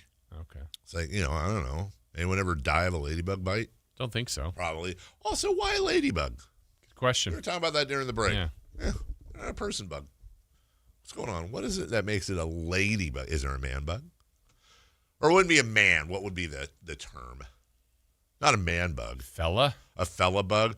I saw a list yesterday of old schooly words that I think are out of date, and I was going to ask you today if you've used any of these or any time in the last 5 years. Skedaddle. I would say I probably did once, but not a lot. Nincompoop. No. Highfalutin. No. Malarkey. Yeah, I've said malarkey like last week. Gobbledygook. No. Comeuppance. No. Skullduggery. I don't know. I've never said that in my life. Kerfuffle. I've said that. Flummoxed. Said it. Thingamajig. Yep. Tomfoolery. Yes. Shenanigans. Yes. Hoodwink. Some. Blathering. No. Hullabaloo. Yep.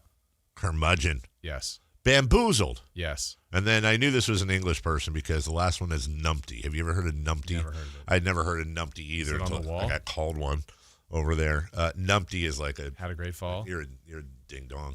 Oh. He's a numpty. Some of those words I don't even understand. Okay. Like they don't know how to speak English over there in the UK. That's right. Right? Do it right. Do it right. Hello. Shoot the ball the right way. Jimmy Butler's ACL has been torn. His season is over. That is really, really devastating news for the Golden State Warriors. And obviously, Jimmy Butler. You don't want to see that ever, ever, ever. It is a business, though, so not to seem insensitive, but the natural thought now is, all right, do you just slide Jonathan Kuminga after all this drama? I mean, in a weird way, did the Warriors front office get saved for completely bungling this Kuminga situation by having him there? Yeah. How do you possibly say, okay, well, now we need you after all this crap's been going on? And from what I've heard, it's really not like, it's not that he's acting out or anything, but there's just such a massive disconnect between him and the coach in the front office. Yeah. The players all love him, but it's not like one of these things where it's like, all right, kid, get in there. Like, I think they both pretty much came to the conclusion he was never going to, he's done playing for them. Now you just turn around and say, play for us? Yeah, and if he's never been to the reports, like if he hasn't been a problem, does it become a problem now? It's like, I don't want to play. Or trade me, because there's already been the trade request or demand. But now you need me? Oh, okay. Sure. Where was I before? I was still the same player that, for whatever reason, because of circumstance, now you need. And you think I'm good enough to help you. Yeah. Where was I before? 100%. So, but they're also in that spot where you've got, like you said earlier, you got Steph, you got Draymond, and they've won a few in a row here that they probably still think they can make a push at this if they do it right. I don't know how you do it without Butler, but I think they're going to have to get creative. I thought they needed to get creative anyway to make a trade with a healthy Jimmy Butler because I didn't think they were good enough, and you don't want to waste a year of still what Steph is doing at this level and that fan base. So I think they got to be active here with the deadline, 16 days away. I cannot help but think, and it never does end up working this way, but I keep trying to think my way out of it. I cannot help but think the Sacramento Kings are the perfect trade partner for them because they forget about the contracts. See, the Warriors, although they do have to worry about money, but the Warriors, they're the one team that will spend. Yeah. Well, one of the teams. And the Kings right now have arguably two guys, arguably three guys, if you really think about it, that could tremendously help this team. Now, the really fun one would be Sabonis because, Draymond Green and all that. But Domantas Sabonis on the Golden State Warriors would be incredibly interesting with a Draymond Green as his four. And then you have DeRozan and Levine. And I keep thinking about, oh, my God, Zach LaVine on that team. You're obviously losing defensively, but you're actually gaining offensively with that. Yeah, I know earlier you kind of just threw it out there. Who says no? You proposed the DeRozan and Zach LaVine. Yeah, it was DeRozan and Zach LaVine for Jimmy Butler and Jonathan Kuminga. And by the way, in case people's ears are hurting, the reason I did that is because I've got to try to find a way for the Warriors to be able to afford some of the salary. Well, okay, so now just as a counter, if the Warriors were thinking about doing something like moving Jimmy Butler based on contract, honestly, when you said you think the Warriors might do it, then I'm going for bigger fish than that. If you're the Warriors, yeah. Now, can I get Giannis? Can I get LeBron? Can I get... if the premise is the big money that Jimmy makes and another team would be interested just because you're getting off a contract earlier, again, these are crazy ifs. Sure. Now you might have to put in a bunch of draft capital, but are you trying to take one more run at this if you're the Warriors? And LeBron's been rumored before. That's really interesting. Giannis has been rumored to them before. I don't know how you get him. I actually really like exploring the LeBron angle. I really do. Because there have been some whispers. Yeah. First LeBron's off, in a final year, so you're done. He's in a final year. Rich Paul and this whole podcast thing, Austin Reeves, and they see the end of the road with LeBron James, who will not start the All-Star game this year for the first time in like 90 years. They want this to be Luka Doncic's team. That is incredibly, incredibly interesting, especially when you consider that Jimmy Butler for LeBron James straight across works. I'm not saying that's what it is and that's what it needs to be, but that does a lot of things. I also don't hate Jimmy Butler playing next to Luka Doncic on the Lakers. I don't hate that if I'm the Lakers at all because you're now getting a defensive leader and somebody who interesting. And the Warriors would be Dave loves LA. Dave loves it. We're trying this for the rest of this year. Yeah. And seeing if this is enough, and then, I don't know. Could it be as easy, though, Jason, coming back to the Kings? Because I think you're probably right about that. Could it be as easy as Jonathan Kuminga for DeMar DeRozan? And you try to throw DeRozan in that spot? I don't know what offers the Kings are getting for DeRozan because every time I watch him, he's having an awesome season. I just can't imagine why, based on how he's played, based on what his value of his contract is, why there aren't teams calling the Kings left and right. And maybe they are, maybe they just haven't heard the right deal. But he would every team they just played on that little winning streak when it was Houston, the Lakers that came through, the Knicks. I'm like, all these guys could use DeRozan as another piece to the puzzle. Yeah, I don't know. I Minnesota, Denver. I've been struggling with this. Boston. I've been struggling with it because everything you said is 100% correct about DeMar DeRozan. And I hate using these terms, but then it's like, well, okay, but also is he a winning player? And I know that's such a lame thing to say. I would say yes. He hasn't been for most of his career. Right. Well, Toronto. I said most. That was it. But then he left, and they won the championship. Not because he left, by the way. That's not what I'm saying. I see what he's doing, but it's also, again, angel and devil on my shoulder. There's a part of me that goes, yeah, okay.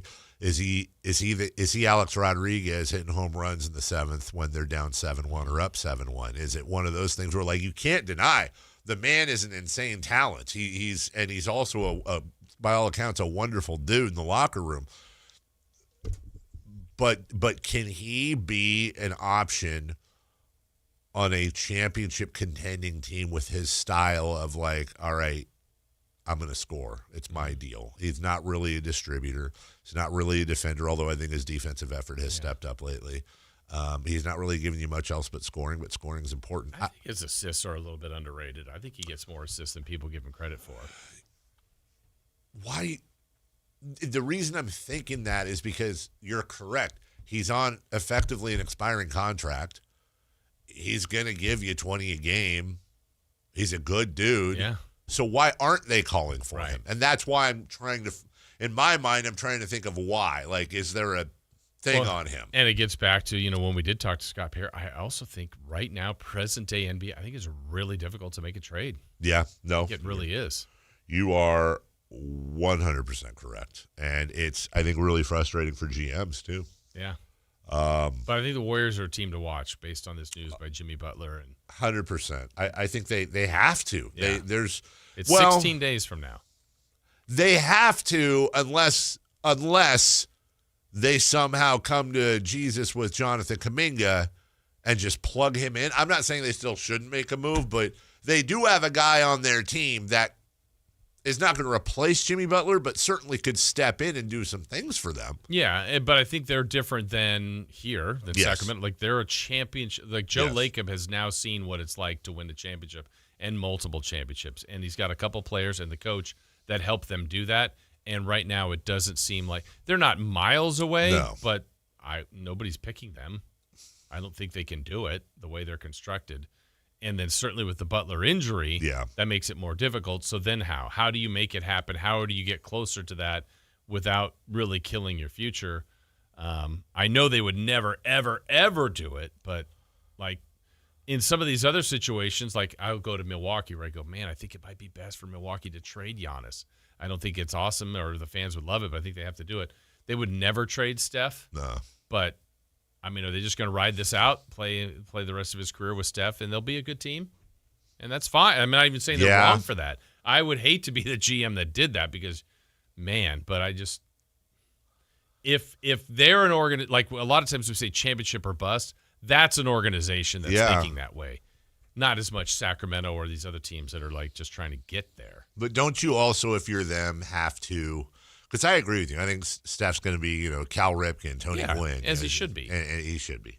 But then that limits you because really, like, you kind of have to work with what you have on the team. Like, I wouldn't be doing any draft capital stuff. I wouldn't be trading any future picks because the reality of the situation is then they'll be a playoff team. They'll be up. That's kind of their ceiling, fine. and that we'd love that ceiling. Yeah, but they don't. No, but Steph's not cool with that. I don't think. But I think if they look in the mirror, can they win a championship with Steph Curry and his contract on that team at this point in his? Excuse me. Let me back up.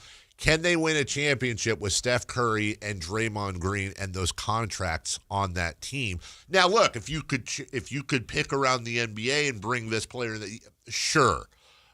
But do they have enough stuff to trade for guys that could win a championship with those two?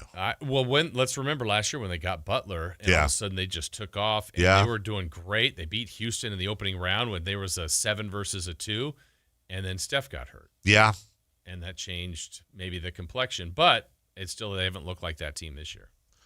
No, and what's strange is that between Curry and Butler and Green, let's see, that is 115, 125, 100. That's $140 million, 162 if you count Kuminga. So that's really their one chip, and then everything below that. Yeah. Filler. I like your LeBron James to Golden State idea. I really do. We'll take a break. When we come back, there was some Kingsing over the weekend. They split a 2-game series with Washington and Portland. We've got a rewind for you. We'll get to that next. Listen to the #1 sports lineup in Sacramento. The Carmichael Dave Show with Jason Ross, Matt George, and Kayla Anderson. The Drive Guys with Kevin Gleason and Alan Stiles. Every weekday live and local 6 a.m. to 6 p.m. Online at Sactownsports.com or download the app right on your phone. Your #1 source for all your Northern California sports. Sactown Sports 1140. At Fisher Investments, we may seem like other money managers, but we're different. What makes you so different than the rest of us? We ensure clients receive unparalleled service at every step of the relationship. Tell me more. Our investment counselors focus on service over sales, prioritizing clients' needs. How do you make money? We don't sell any commission-based products. We have a simple management fee based on the value of our client's portfolio. So we do better when our clients do better. What about client portfolios? We get to know each client, their finances, family, health, lifestyle, and more, and then we tailor a portfolio based on their specific goals and needs. Your clients really come first then, huh? Yes, we make them a top priority. Our goal is helping them achieve a comfortable retirement. Wow, maybe we are different. At Fisher Investments, we're clearly different. Learn more at FisherInvestments.com. Investing in securities involves the risk of loss. Pro Savings Days are on at Lowe's. Get up to 35% off select major appliances. Plus, My Lowe's Pro Rewards members get an additional 5% off when you buy 5 or more select GE, Whirlpool, and Electrolux kitchen or laundry major appliances. Lowe's, we help, you save. Valid through 123. Discount valid to My Lowe's Pro Rewards members only. Exclusions and other restrictions apply. Selection varies by location. While supplies last. See associate or Lowe's.com for details. Loyalty program subject to terms and conditions. Visit Lowe's.com/terms for details. Subject to change. Wesley Financial Group is not a law firm. I'm Chuck McDowell, founder of Wesley Financial Group. Did you buy a timeshare because they told you it was a great investment? That's a lie. Most timeshares can be bought online for $1. To find out what your timeshare is worth and to cancel it, call us today and we'll send you our timeshare exit kit free with all your options for cancellation. Call Wesley for your free exit info guide. 800-897-4400. That's 800-897-4400.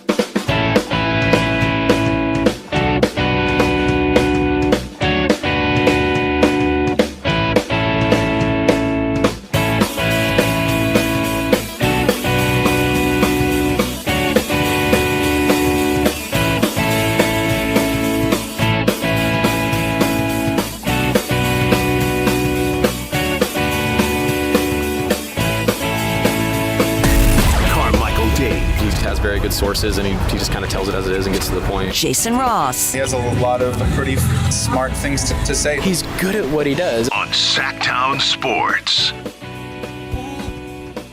That was in tune. Bow, bow. Kings Wizards. That was up and down, and back and forth. And then Kings Portland, which got very interesting towards the end. But in the end, spoiler alert, did we win? Don't know. Need to find out. Kings Rewind, double dose for a Tuesday. Kind of a Monday, but a Tuesday. Starts right now.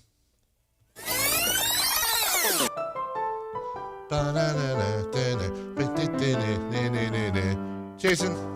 Well, on Friday night, the Sacramento Kings found themselves in an interesting position. They had played half the season. For the most part, it has been a major disappointment, and yet they were playing their best basketball as they were on their first 3-game winning streak of the year, taking out 3 very good teams. You want some? Come get some. Yeah. And the homestand would continue on Friday against the Washington Wizards. I know you like Harry Potter. Oh, okay. Yeah, this is the worst of the teams that the Kings were to play on their season-long 7-game homestand, and that brings up quite the conundrum. Why don't you explain this to me like I'm 5? Okay. Well, keep winning to see how far this win streak can go, or lose to a team that is in the same part of the standings as you, so potentially helping your lottery chances. That is without a doubt the dumbest thing I've ever heard. Wow. You are a idiot. Well, the Kings had found this recent groove while veteran Dennis Schroeder was serving a 3-game suspension, and while What did the 5 fingers say to the face? What? Slap! Do I keep going? Or okay. And while Domantas Sabonis had been out due to injury for the last 2 months. Well, both would return on Friday, and both would come off the bench for head coach Doug Christie. This was divine intervention. You know what divine intervention is? What? Oh, what is cliffhanger. it? Oh, jeez. The opening quarter was a solid back and forth between the two teams, and then the game was tied at 22. It was almost like some sort of sorcery happened as the Kings put a spell on Washington. That's so funny. The last time I heard that, I laughed so hard I fell off my dinosaur. Broke my wooden underwear. Sorry, back to you. The Kings went on a run of all runs. Sacramento scored the final 19 points of the quarter and opened up a 41-22 lead as all 10 players who played for the Kings scored, and the crowd was loving it. We're going to go nuts in there! Well, speaking of loving it, when Jameer Watkins came into the game for Washington, he had never missed a free throw all season. Well, all good things must come to an end. More mystical things were happening as he missed the first. I need some pizza, pizza, pizza, pizza, pizza, pizza. Every time I want that pizza. And then the second, and that's twice, so the fans got a slice. Pizza! Pizza, pizza, going tummy, me so hungry, me so hungry. And that current 19-0 run was broken up, ironically, by former Sacramento King Marvin Bagley, who put in a hoop for the Wiz. I don't like you. Probably never will. Wow. Rewind is harsh. Wow. Bagley was part of a bench bunch that scored 21 second quarter points, combined with the Kings' 8 turnovers in the quarter. And at half, Sacramento was now up by just 6 points. This isn't happening. It was. So the team was underperforming. 2 underperforming teams were ready for the second half, but this game needed some edge to it, and we got it when Keyshawn George and DeMar DeRozan got involved in a mini dust-up that resulted in double technical fouls. I'm going to lose my freaking mind. Well, the conclusion of the game, the Kings relied on a balance of depth, and they hit the Wizards with more than they could handle. I'm too hot to handle and too cold to hold. Russell Westbrook scored 26. What the hell? Russell Westbrook? DeMar DeRozan chipped in 16. I'm glad D-Rose came home. Y'all didn't deserve him neither. Zach LaVine contributed 16. Bean. Off the bench in his return, Sabonis with 13. And Schroeder returned to score 15. Flappy, bappy, wait, wait. What? Oh, I said Schroeder returned to score 15. Flappy, bappy, wait, wait. What? Even? That's slappy, pappy, wank, wank. I love it. And ladies and gentlemen, that is 4 consecutive wins for the Sacramento Kings. Light the beam. We were also, on this night, introduced to the Beam Boys.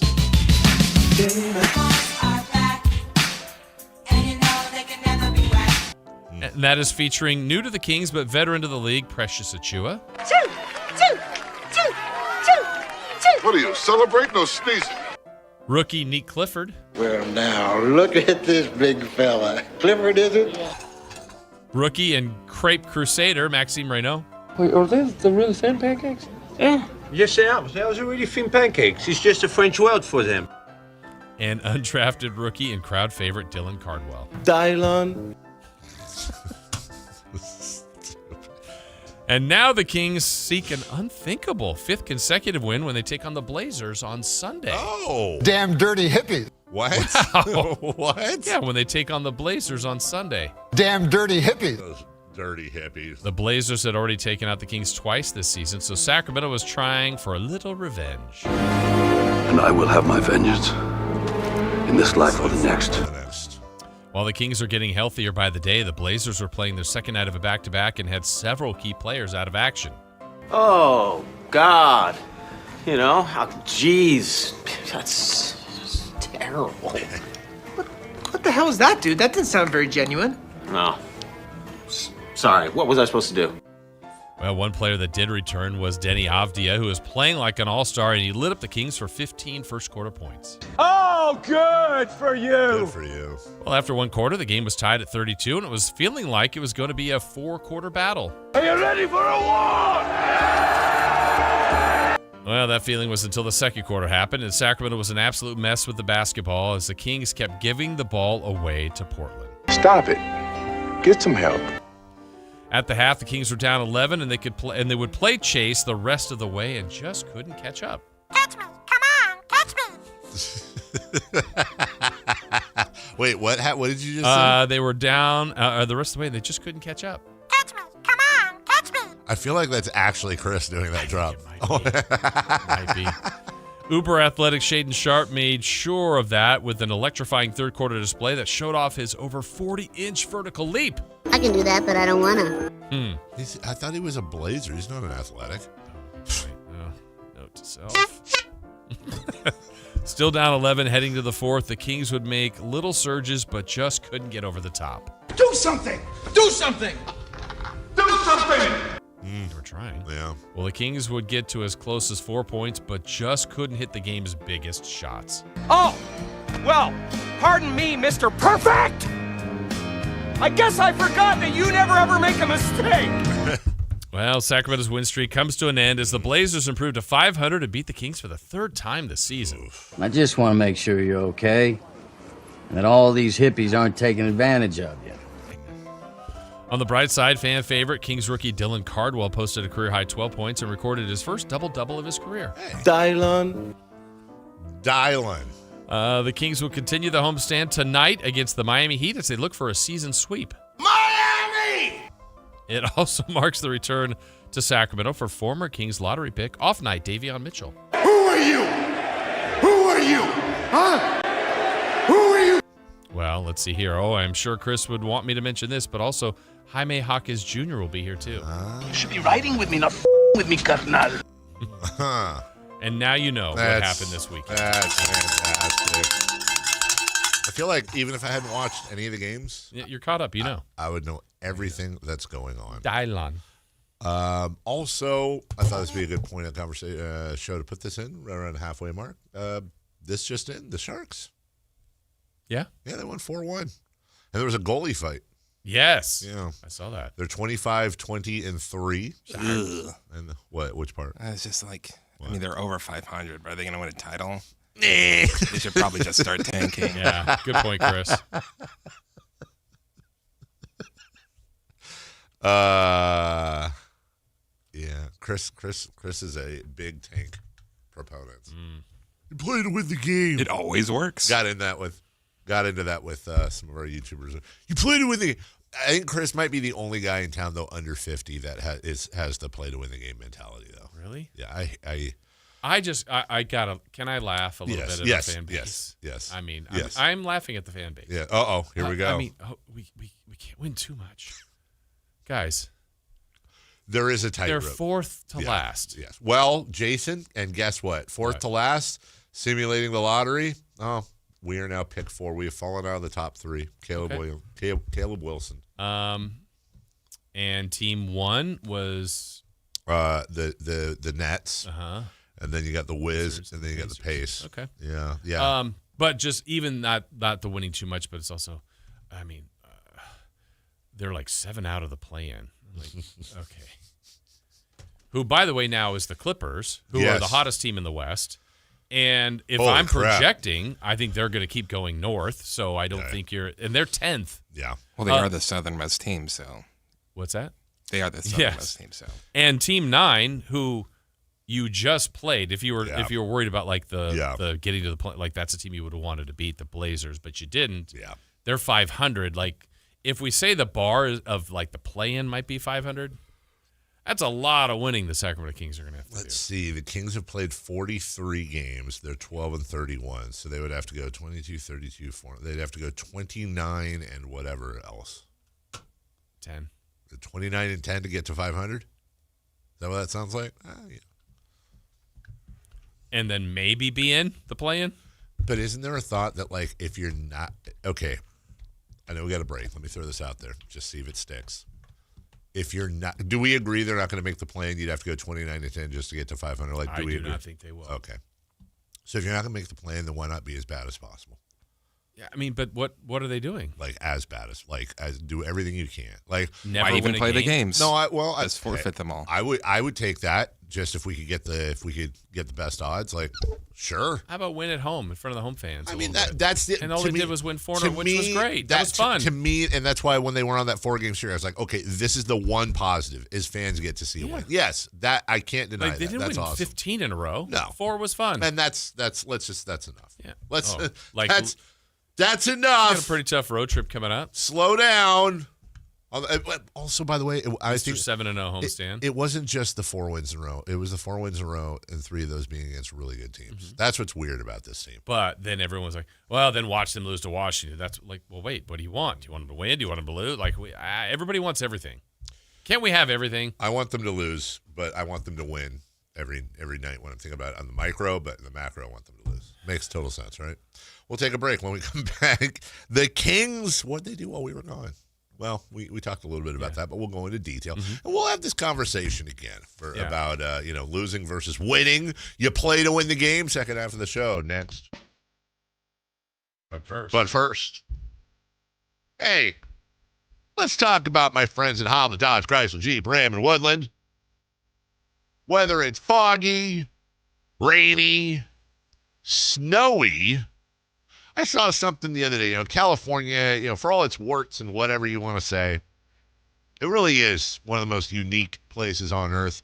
Whether you have Yosemite or Lake Tahoe or the Southern California beaches or the redwoods in Northern California. But here's something I guess I should have known, but I didn't. The highest point in the continental United States and the lowest point in the continental United States are like 160 miles apart from each other. You like literally within 3 hours go from like you could zip line from the summit of one to the depths of Death Valley of the other. And my point is, you need a vehicle to traipse all those environments. And what better than having my good friend Chad Hoblet at Hoblet Dodge Chrysler Jeep and Ram take care of you. Whether it's their huge selection of Ram heavy duties, the most anywhere in California, whether it's the new Jeep Willys, they got your electric vehicle. I mean, they have such a huge selection, they had to separate their new and used car places just a couple minutes apart from each other, depending on what you're in the market for. You like that color, you don't like that interior? Well, walk a few steps, you'll find it. Search, select, and save through their whole inventory at HobletDodge.com. Unbeatable prices, unbeatable selection. Nobody beats Hoblet. Period. We'll take a break. Matt Barrows at 9 a.m. Kings Talk next. Download the Sactown Sports app. Sacramento sports in your pocket. This is Sactown Sports 1140.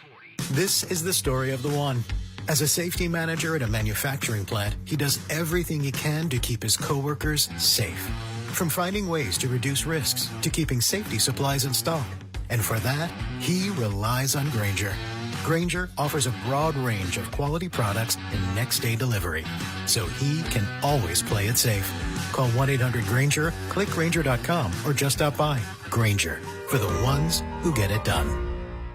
You're listening to Leaf Filter Radio, and the guru of gutter protection himself, Chris Coonahan, is here to take your most pressing leaf-related questions. Hey, everybody, Chris here. I understand we have Ron on the line. Ron, where are you calling from? Uh-oh. Ron, are you calling from a ladder? Well, I was. I wanted to ask Chris what I need to do to get my gutters ready to have leaf filter installed. Oh, Ron, you don't have to do anything. A Leaf Filter Trusted Pro will come out and clean out your gutters, realign and seal your gutters, and install a Leaf Filter, America's #1 gutter protection system. So I didn't need to get on this ladder? Ron, Leaf Filter Trusted Pros are in your neighborhood and ready to help. Just visit leaffilter.com/deal to schedule your free gutter inspection and get up to 30% off. Thank goodness. What was that site? To get this special radio offer, go to leaffilter.com/deal for your free gutter inspection today and get up to 30% off. That's leaffilter.com/deal for up to 30% off. leaffilter.com/deal. See representative for warranty details. Injured and you're considering an LA law firm looking to charge you 45% to 50% in attorney's fees? That's overcharging. Ashton & Price has been around for over 25 years, and I can tell you no matter how complicated your injury case, you should never be charged 45% or 50% in attorney's fees ever. Direct, experienced, unrelenting, and honest local representation matters. It's called Home Court Advantage for a reason. Ashton & Price serious local attorneys for serious people with serious injuries. So for the best local advice, don't think twice. Call Ashton & Price. Card collectors know there's nothing as special as a rare one-of-one card. And now you can hear a very rare one-of-a-kind sports card show right here on Sactown Sports. Whitey Gleason here inviting you to join me and Mr. True Sports Cards himself, Imran Pilati, for the True Sports Card Show every Saturday morning at 10 on Sactown Sports. It's the only sports card radio show in the nation. For all your hobby needs, get to True Sports Cards, 6661 Stanford Ranch Road in Rockland. And for hobby, insight, and fun, join us for the True Sports Card Show Saturday mornings at 10 on Sactown Sports. Capital Casino, conveniently located on 411th North 16th Street in downtown Sacramento. KHD HD1 Sacramento, KYMX HD3 Sacramento. From the Power Business Technology Toshiba Studios. This is Sactown Sports 1140. The Carmichael Dave Show. He's on the microphone when he's not on the microphone. He's playing a song, and when he's not playing a song, he's on the microphone, and then boom. With Jason Ross. No, he didn't. Yes, he did. Call or text at 916-339-1140. It's the Carmichael Dave Show with Jason Ross on Sactown Sports.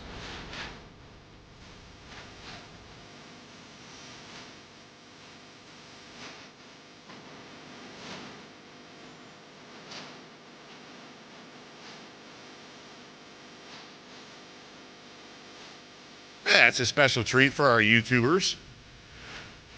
That nice lineup. Oh, yeah. I like how we kind of have matchy-matchy without trying to, right? I'm in purple, Alan's in purple, you're in, is that the gray or the black? Gray. And white, and then sweatshirts. And then, they got the two white sweatshirts in the middle. We got to get them. Me, Maddie. Yeah. So, yeah, catch that show. It's the show everyone's talking about. Yeah, they are. Middays. Right here on Sactown Sport. Absolutely. Check out the whole day, why don't you? The Sacramento Kings. Yes. Are getting some texts on our text line. From the 530, Doug Christie's coaching for his life right now. I don't see a situation where he would lose on purpose. Same goes for 90% of the players. Oh, yeah. Until Scott is able to make some moves and gut the team, if he does. They'll probably play around 500 ball the rest of the way with the easy schedule. I don't know if that's true, but I agree with most of that. Doug, I think all coaches are coaching for their lives, but in Doug's case, of course, he's a rookie coach. He's not his lifetime coaching record's not above 500. Right. And you never know when it's a one and done. Of course he is. And Doug's going to fight and scratch and claw for every win. The only other thing I would disagree with in that text, and not to be too detail-oriented, I don't think it's 90% of the players. I think it's 100%. The players and the coaches are going to do everything they can to win every game, and they should. Yes. They absolutely should. Yeah. If there's going to be any assisting going on with the losing with purpose, it would be as a fallout of moves Scott Perry would make. Scott's not going to say, Doug, this guy's doing too well, don't play him. they may talk about getting the youth some more time, and I think they've done that. We're not seeing Zach LaVine playing 40 minutes a night, and they're making maneuvers for the younger guys, and that may have cost him a win or two. Yeah, and I think, as we're watching it real time now, look, Sabonis came back and Schroeder came back, and I thought the first game back was the Wizards game was interesting. Oh, Sabonis is coming off the bench. Okay, that's what they did with LaVine. Yeah. I think, to my knowledge, and you could correct me if you remember differently, I think this is the first time Sabonis has ever come off the bench as a King. I think so. And then I go, well, it's probably the first game, but the second game against Portland, Sabonis will start. He did not, so I was a little surprised by that. And then, quite honestly, as the game went along, and Doug was asked about it post-game, there was no minute restriction, and Sabonis did not come back in the game. And I thought in the fourth quarter there was Reynaud or Cardwell playing in the game. And I thought, well, I mean, again, what do we want? And you can't – this is kind of back to you can't have it all. Part of me was going, I think I would have put Sabonis in, but then I go, well, you know what? Is there more value in having Cardwell try to figure out a way to help win this game or Reynaud? Probably. Sure. So it's an interesting dynamic. Like, Monk's been playing great.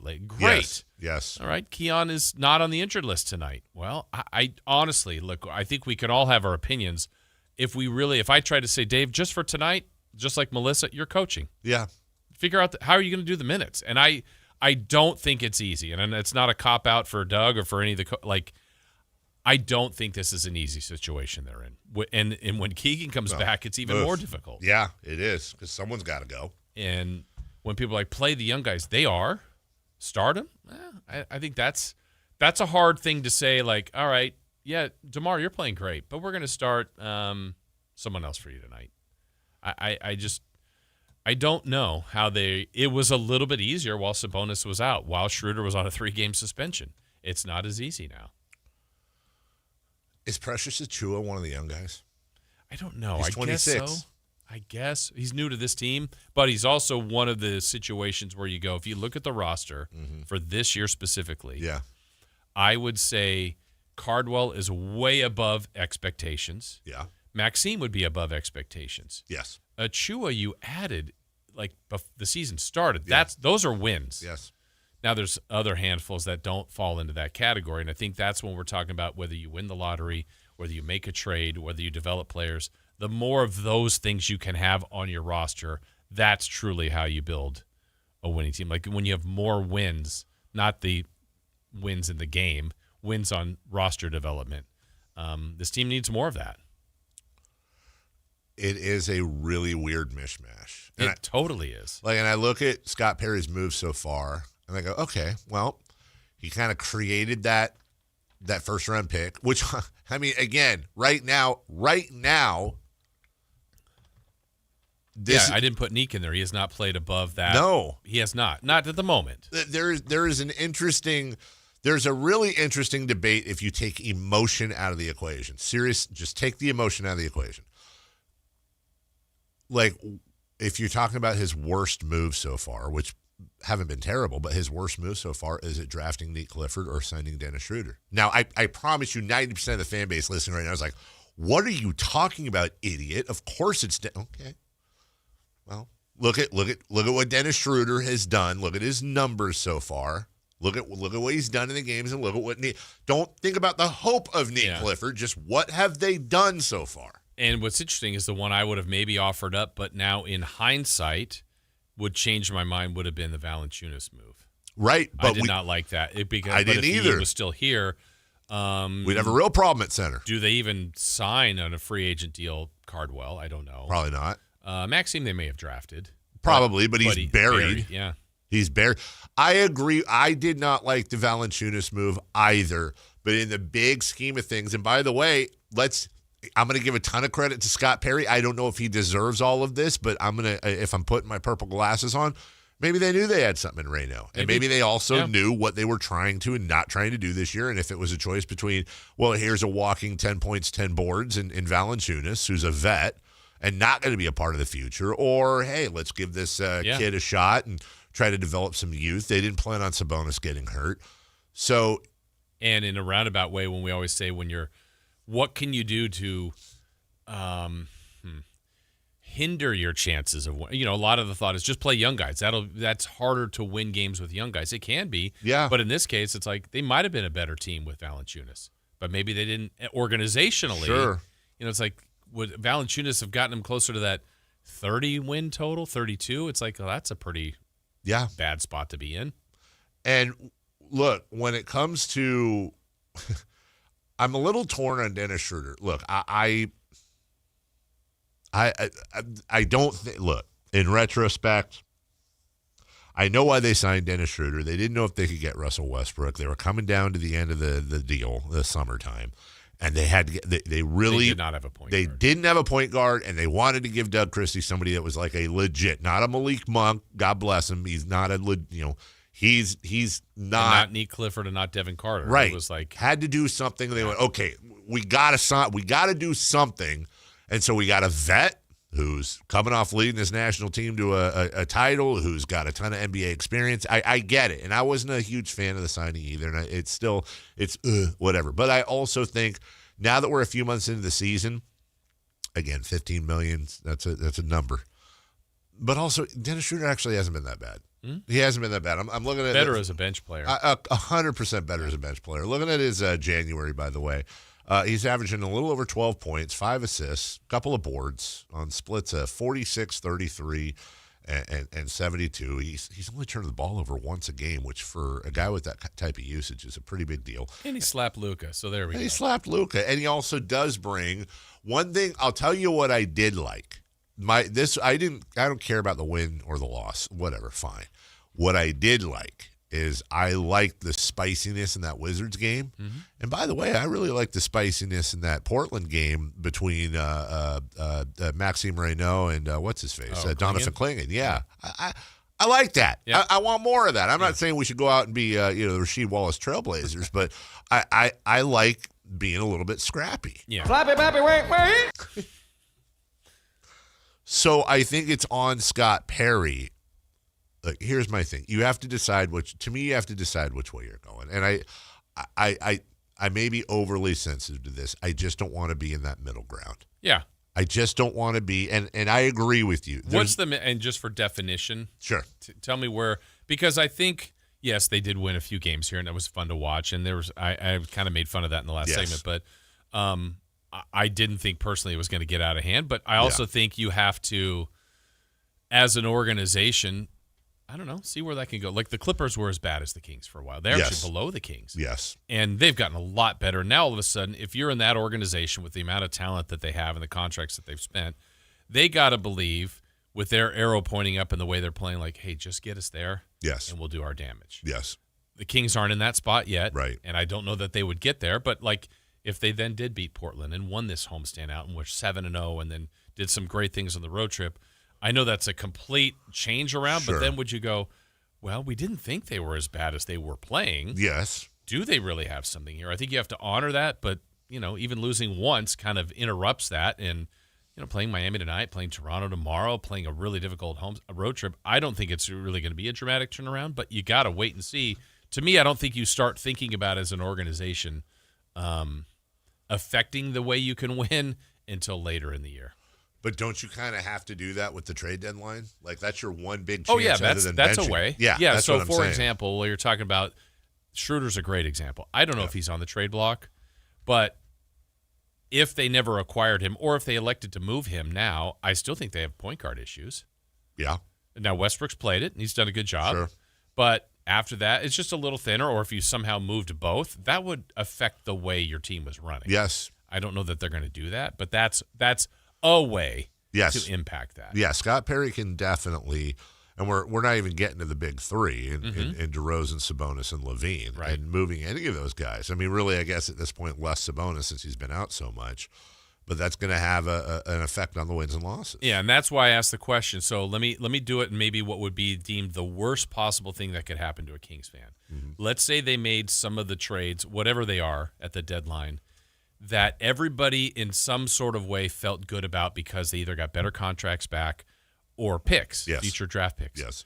But by addition, by subtraction, they got into that proverbial no man's land and won enough to get out of like the bottom 6 and into like that 10 range, and you're going, not playing, but sure. Wow, you have like the 10th worst record now? Like you're not a lottery team, or you're a lottery team, but you're not a play-in team. Yep. Ugh. Yeah. but they made the right trades. How would you handle that? I think that's why it's important to provide that context you're providing. So for me, when I say I don't want to be in the middle ground, ideally the middle ground is doing it with Sabonis, Levine, DeRozan, and those guys.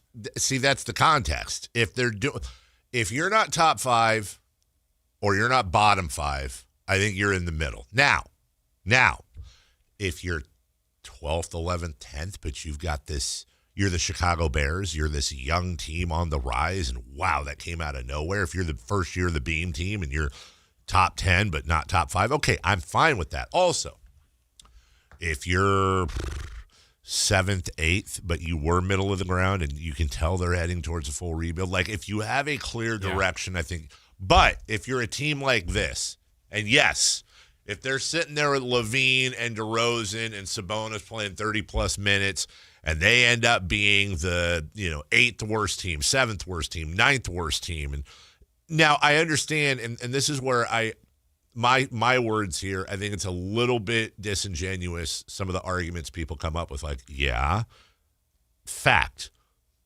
Well, Dallas is in the play, and they got the number 1 pick. Yeah. And look, also, I'm trying to think, the Denver Nuggets picked Nikola Jokic, and he was in the 2nd round. Or wait, hold on, Shai Gilgeous-Alexander. I get that, but again, when you can't guarantee things, for me, this is just how my brain works. Yeah. When I can't guarantee something, I need the statistics. I need the odds. So I think saying, like, for example, Dallas got the number 1 pick last year. Well, yes, and that could happen again this year. But you're not going to Tahoe. You're not going to go to Caesars. And you're not going to hit on 18 because you saw a guy do it a couple months ago. And the whole table's looking at you like you're a moron. You're like, Fred hit on 18 and he got a 3 and he got 21. What's up? Like, you're going to make the best play. And yeah, every once in a while, some jamoke is going to get lucky. Yeah. So you have to play the odds, which means what? Which means the higher your pick, the more likely that pick is going to be to do well. The worse your record is, the more likely you're going to get a higher pick. The more draft picks you have, the better odds you are at scoring on one or more of those picks. So that's, to me, how the Kings need to operate. Yeah. If to your point, if Scott Perry trades one or more of those big 3, and we're seeing heavy minutes from Cardwell as we have from Reynaud, Nate Clifford, even Precious Achua, Cardwell, Devin Carter, if they can find him, he's on the side of a milk carton somewhere. If you're seeing those heavy minutes, like, wow, these youngsters are really having fun, and the Beam Boys are wearing their sunglasses, and there's some. What are you going to do? You just have to smile and go, well, you know what? We're doing it the right way, and whatever, I'll take it.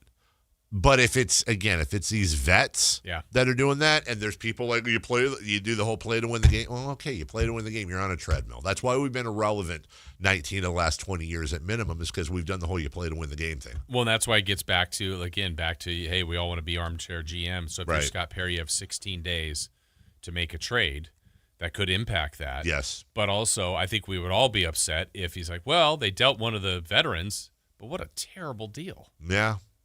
Like, don't do a deal just to deal. No, define a terrible deal, though, because I do think if he deals one of the veterans, we've said this before, I think on paper it will probably be a terrible. Like, if he trades Zach LaVine, he's not getting that production back.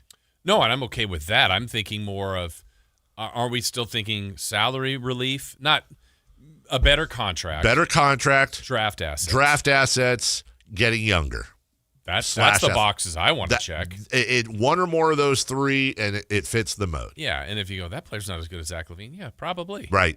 That's right. But if it checks those other boxes, I'm okay with that. That's right. Yeah. Now, if we see a trade and it ends up being one or more, whatever, for like a win now type of dude, then we know there's something going on. Yeah, which I don't think he will do. Yeah. And again, at what are they? 12 and 31. They're not a player away. They're not. No. And I think, to your point on what you've been asking for, and I think I agree, I still think their franchise player isn't here. And so 100%. the better chance of getting that player is in the draft. 100% agree. Now, you could trade for him. I mean, I don't know. That's trading for SGA. That's rare. It's like, hey, we got. Oh my gosh, he's a good player. He's the best player. He's the MVP of the league. Yeah, that doesn't happen that often. No, it's a unicorn. Yeah, it's doing that type of trade is, well, Jokic in the second round is the all timer. But this if Jokic was a unicorn having a multi-time MVP being drafted during a Taco Bell commercial, then Shai Gilgeous-Alexander's he's a Bigfoot. Then it's something like that. Like it's a Loch Ness monster. One of those things, not a unicorn. But let's also remember the theme of the Sacramento Kings. So you talked about, trading. And I agree with you. The guy who's going to lead us to a title, if we win a title in the next decade, is in high school or college right now. But also, we have to have perspective on Sacramento, too, which is you have to force people to come here. We can't blueprint like other teams, or at least we never have been able to, and I don't see how we would now. Our two greatest free agent signings in franchise history are Vlade Divac and DeMar DeRozan, right?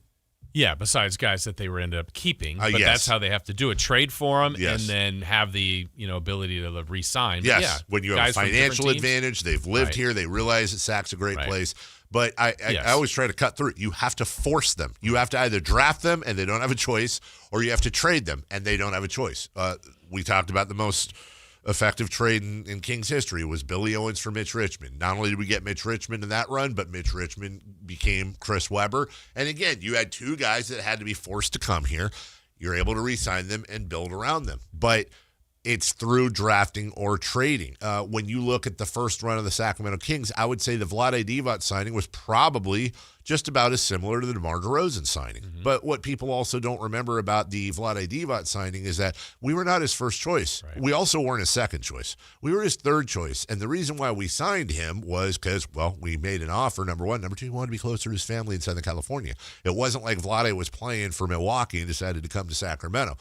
In DeMar DeRozan's case, I don't know what the market was for DeMar DeRozan, but here we are less than 2 years later, and there's no market for DeMar DeRozan. So that's my point. You're not grabbing the Giannis's or whatever of the world through free agency. So you got to draft and you got to trade. The only difference is, Jason, right now, we don't have I don't know, do we have a Billy Owens, even much less a Mitch Richmond, to trade for a Mitch Richmond or Chris Webber? I don't think we have a Mitch, do we? No, I don't think so. I mean, in part of it, I think they have the people that are close to the caliber, and that's Sabonis and Levine. Sure. But the contract's the hindrance, right? Yes. Like if it was, let's say this. Do you think if Sabonis and Levine made the same amount as DeRozan, could they be flipped? They'd already be gone. Yeah. They'd already be gone. They've already made their money, and it's no fault of them, but that's, again, back to difficult trade. It's hard to trade right now in the NBA. Which or I think they could make more trades if they wanted to move future first-round picks, which they don't, and I don't think they should. No, I agree with you. I hope they don't. But I wish Adam Silver would freaking fix this because it's lame. I don't remember ever talking about in the Mitch Richmond days or the Chris Webber days or any of these other days in the Artest Peja days. I don't ever remember having this type of devaluation based on contract. Yeah. It was like, oh, well, we're getting this guy. Now it's like not even hardcore NBA fans. Like, I imagine there's like 17-year-olds that are like, yeah, this guy averages 25 and 8 and does this and that. Oh, man, $45 million, though, too. Like, it's like you have to – they might as well put on the back of the card points, rebounds, percentages, all that, and then like salary and how long you're signed for, because it's a stat. It'll be interesting to watch because like we're living in the cycle right now of where the NBA is. Let's just pretend there's a universe where OKC just doesn't win another championship, right? So they're going to have 70-something million on the hook for SGA, 40 for Chet, 40 for Jalen. Like, they won't be able to move those guys. No. Now, that's a dramatic thought to think the team that's got the best record in the league won't get another championship, but what if they don't? And they're one of those exercises where like they're set up so beautifully now. Right. But if it doesn't work for them, and these teams that have all these high-paid guys, how are they going to do it? Right. Unless they win. Which is why the last thing I would want to do right now is be OKC. Yeah. They are screwed. Mm-hmm. They're That's the last thing. We'll take a break when we come back. Let's get back to football. 4 down territory, best and worst of the weekend. Then at 8:43, who's hot, who's not. We'll recap 3 in the key. Celebrity Pick 6 Survivor Edition, who survived before we get to Matt Barrows at 9 a.m. We got a huge hour and a half left. We'll get to it next. Visit SactownSports.com and join the Sactown Sports 1140 newsletter. Guys, if your energy is low, your strength isn't what it used to be, or your drive feels off, it's not just getting older. For many men, it's low testosterone. At Revive Men's Health Sacramento, you can start with a free T-check, exam, and consultation so you get real answers about your testosterone levels and overall health. And this month only, qualified patients may receive 25% off testosterone replacement therapy. This isn't guesswork or one-size-fits-all treatment. Revive specializes in personalized, closely monitored testosterone care designed to help men feel stronger, sharper, and more like themselves again. With over 120,000 patients treated since 2011, Revive Men's Health is trusted for results, not hype. If you've been putting this off, now is the time to act. Claim your free T-check and consultation and see if you qualify for 25% off TRT. This month only. Call 916-619-3000. That's 916-619-3000. Or visit ReviveMen'sHealth.com. Terms apply, must medically qualify. At InShape, there's a place for every kind of mover. The Sometimer, the early riser, after work grinder, the yogi, lifter, walker, runner, soft seeker, recoverer. If you walk, lift, stretch, or sweat, you belong. Start the year strong and join today at InShape.com. Country in the Park is back. May 8th and 9th at Cal Expo. Miranda Lambert. John Party. Chris Young. Turnpike Troubadours. Dylan Scott and more. Line dancing live DJs, Mechanical Bulls, huge festival area, and food trucks. Tickets start at only $68. Country in the Park. May 8th and 9th at Cal Expo with Hoblit Chrysler, Dodge Jeep and Ram Center, and Fairfield in Cal Expo. More info at CITBFest.com.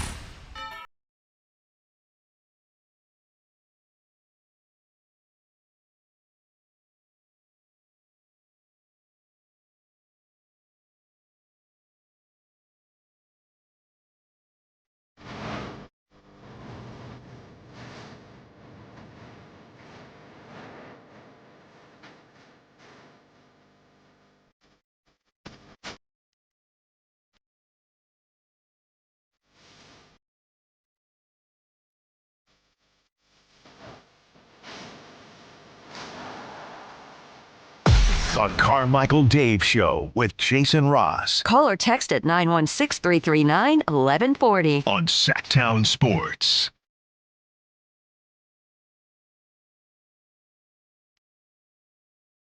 All right, again, we're about 30 minutes away from Matt Barrows joining us to kind of put just a final note on the San Francisco 49ers season that came to an end this last weekend, and what's next for them now that Robert Saleh is gone. Also, what are you going to do with the injury issues and free agent targets, all that kind of stuff when Matt Barrows joins us at 9 o'clock. All that brought to you by Stockton Honda, by the way. Just trying to think of good comps for Indiana winning the national championship. Wouldn't, like, the easiest one be, like, 2 years from now, 3 years from now, the Kings win the title? I know it's college and pros, although there's not that big of a line of demarcation now, but a historically terrible team, arguably the worst team in the league over the last 40 years, let's say. Just, we get a new coach next year, and we get that 3 seed again, like the Beam team year. And then the following year, we just deny it. We go OKC. I feel like Indiana winning it's about the same. Browns? Yep. Pirates or something? I don't know. I'm just trying to think. Yeah, see, my Pirates did one. Yeah, 79. Mazeroski. Great story. Yeah. Great story. All right, hey. First down. Which individual had the best weekend in the NFL? A lot of really good weekends. Individual. It was almost Caleb Williams. So, did you see the play live? Yes. 2 weeks in a row. What's your reaction? Like, so we're at the Kings game, and I have it on the TV in front of us watching the Kings game. The greatest thing about that play was the audible gasp you could hear from the people in the suites watching it. Yeah. Because when he starts, and you're like, all right, this is it. This is the play. And then the way he retreats, and he's retreating like towards the pressure, you're like, Jason, where are you going? He took a 22-yard drop. And if you count the 5 yards from where he snapped the ball, he's in shotgun. That was a 27 yards back from had he been sacked, It would have been sacked 27 yards back of the line of scrimmage. He took a 22-yard drop. And then, we're all seeing what the screen is showing us. I'm like, what are you doing? This is terrible. And then he stops the throw. I'm like, okay, good luck. What? I mean, and the throw, like, come on. Is he one of one that can make that throw? He might be. I would say maybe Josh Allen. Patrick Mahomes. Oh, he's got that on. I don't know. Yeah, he has the scrambling. And they never showed. I know when the Rams got did he push off? Like you only see the very end when he looks like he's wide open. But Komet? No, they did show the replay, and they even brought was it Terry McCauley or somebody in, and I couldn't agree with them more. They said they're hand fighting the whole time. Okay, it's good. But for that separation to be in the end zone, you're like, he was about 3 or 4 yards clear of the guy. Incredible throw. And I think my favorite part, too, is that it was the second week in a row he did something like that. That fourth down play against the Packers and that comeback to keep the whole season alive, it wasn't as dramatic as the Komet touchdown. Obviously, hindsight's 20/20. Obviously, Ben Johnson has done a tremendous job and is going to be top 2-3 coach of the year. Do you go for 2? Ooh. They've done it a lot. I would say no, but why not? I don't know. What do the analytics say? Everybody goes for fourth downs now. That's what I'm saying. And are you better off trying to get 2 yards for the win or get it to overtime? But you know what? They got the stop first. I'm like, they're going to win this, and then he threw a bad pick. This is another question I had. I'm sure there's a really good answer for this, right? As I understand it, if the clock in the playoffs hits zeros, they just continue. They don't switch sides or anything, right? In overtime, you mean? In overtime. Yeah. Why do they have a clock? In NFL playoff overtime, why not just have the play clock? I'm sure there's an obvious answer I'm missing. But I remember watching that, and I'm like, well, why? There's no ties. They don't switch possession at 0-0. As I understand, I'm happy to be corrected on that. So what happens if you get to 0? I'm talking about possession. So Rams have the ball, each team's had it, and it ends at the 10 minutes end. Don't they restart? Do they? And do a coin flip in the whole thing again? So I don't think so. I don't so then know. What would happen? So okay, do they have to throw a Hail Mary, or it's like, wait, we're going to keep playing, so why do I have to worry about it? That's what I'm saying. Once it gets to next score wins. Yeah. I think they do another 10 minutes, don't they? I think they do too, but where I'm confused is, do they if it's 2nd and 3 on the 30-yard line I'm on your side of the field, and 5 seconds left, and I run the ball and time runs out. So what? Do we coin flip again? I think so. Okay. Well, if that's the case, fine. But even that, my thing would be like, no clock. Yeah. Just go back and forth. First off, I think it should be college rules. But beyond that, just go back and forth until somebody scores. Right. I don't know why they have a stupid clock. So, anyways, Caleb Williams did not have the best weekend, but he certainly deserves a shout out for that. I'm gonna, you know what? Honestly, I'm gonna give it to Sam Darnold. I'm gonna give it to Sam Darnold. There's a lot of people you could give it to, but for me, this is a guy. Well, can he win the big one? Can he win under pressure? He's got no oblique. Okay, all right, yeah, 41-6, dude. Yeah, like 41-6, and it's not like he had some crazy. Let me see his numbers. They won 12 of 17, 124 and a touchdown. He did not have a great statistical game. He didn't win. That's a game management game, but whatever. You got the win, dude. You blew out your rivals. I'm going to go to the same game, and I'm going to go to the running back, Kenneth Walker, who led up the Niners. 3 touchdowns, over 100 yards, also caught, 30 or 40 yards worth of passing receptions. And knowing now that Charbonnet's out, it's going to be a lot more Kenneth Walker. So, to me, I think he had the best of the week. From the 916, Leicester City winning the Premier League is the closest I can think of.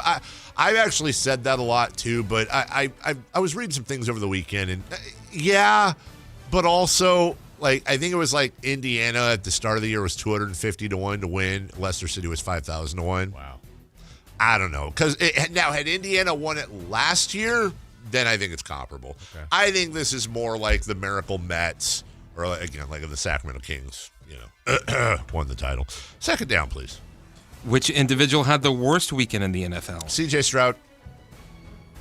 C.J. Stroud. Is that who you were going to pick? Nope. Okay, good. Then I don't want to, because there is an honorable mention, but I'll say C.J. Stroud. He had an absolute nightmare of a game. Worst performance of any player in the playoffs. Terrible, terrible weekend. I say no. I have 3 people written down, so I'll remove him. I want to write down who I was going to say somebody else, but I had to say C.J. Stroud. Okay. My next one, we'll see if you have it. They actually see? No, I want you to say it first. Because I have 2 others here. I don't think you're going to have the one for sure, but I'm going to do the one I mean the most, Bo Nix. Okay. And the reason it's a mixed, like they won. Yeah. I can't imagine leading the team. You have a number 1 seed. Yeah. You're at home. Yeah. You're instrumental in beating Josh Allen. Yeah. And you find out that you've broken a bone and you can't play anymore. That's awful. Terrible. Awful. It should be illegal. It's just terrible. So their team's going on. That he's happy about that, but he's not playing. What do you have? Okay. Yeah. I was going to say, you can make an argument for Josh Allen. Or his coach. Yeah. I mean, Josh Allen, you just lost. You're the first player ever to lose 3 consecutive playoff games by 3 points or less. There's no Mahomes. There's no Burrow. There's no Lamar Jackson. You lost on a heartbreaker, and your coach got fired. Yeah. And you probably think it's all your fault. And you're right. It's all your fault, Josh Allen. 3rd down, please. Which team had the best weekend in the NFL?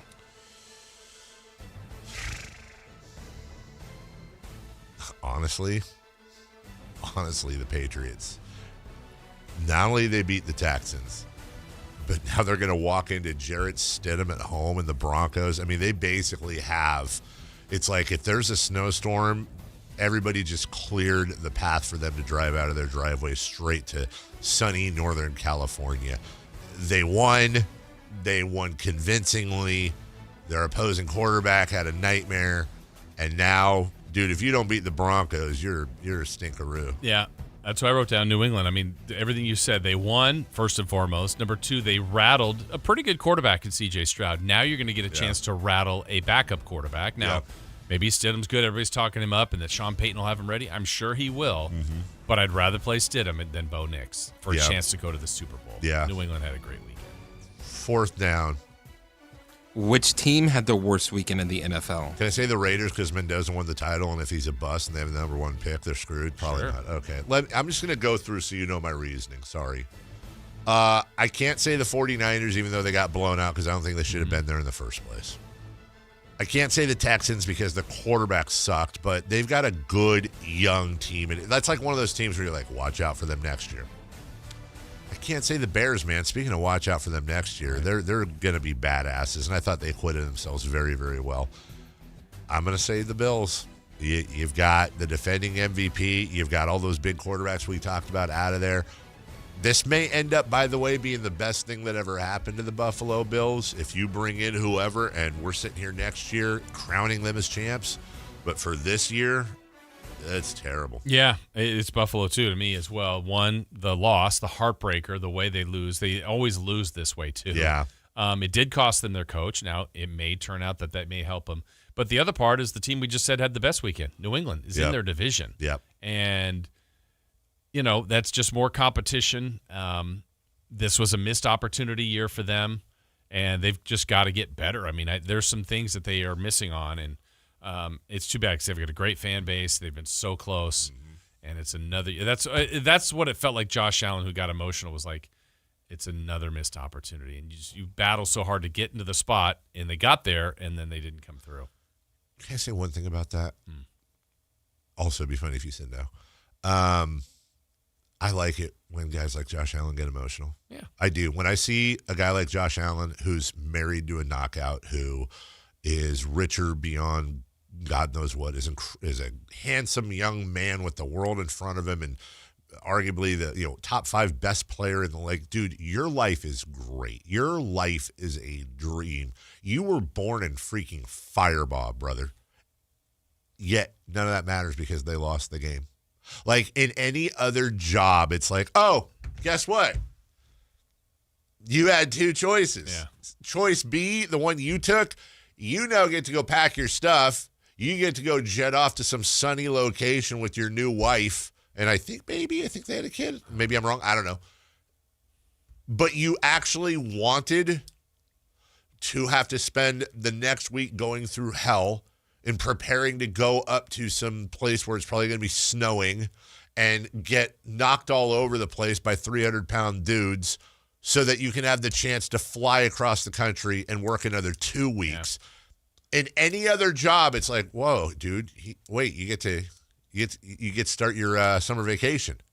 He's so upset that he doesn't get to work for another 3 weeks that he's literally crying tears. Yeah, and everything he said, the tone of it reminded me so much of like what Doug would say when he was here, or Chris Webber. Like, he wants to win for himself, yes, but he really wants it for Buffalo. Yeah, I know he does. Yes, and it's just he feels like he let them down again, and that's a tough spot to be in. That's Chris Webber said in the documentary. That's real pain, baby. Yeah. We'll take a break. When we come back, what's hot, what's not. We'll recap the 3 in the key for the Kings and Wizards and the Kings Blazers. And we got to recap our Celebrity Pick 6 brought to you by Roosters on the River. It's Survivor Edition coming up next. 2 new voices join the midday. Matt George and Kayla Anderson. Weekdays 10 a.m. to 2 p.m. Watch online at Sactownsports.com, on the app, or in your car. Listen to the latest on the Sacramento Kings, the San Francisco 49ers, and all breaking news. Northern California is covered. 10 a.m. to 2 p.m. The best in the middays during your weekdays are on your local sports leader. Sactown Sports, 1140. Celebrate the new year in style with a new Honda from Stockton Honda. Whether you're shopping new or pre-owned, Stockton Honda has the selection and savings. With new Hondas in stock and ready to go, now is the time to save on your favorite Honda in person or online. CRV, HRV, Pilot, Accord, Civic, and Ridgeline. It's a new year with endless possibilities. Get the deals that make it easy to say yes. Upgrade and save today at Stockton Honda. Anytime, anywhere, it's all here.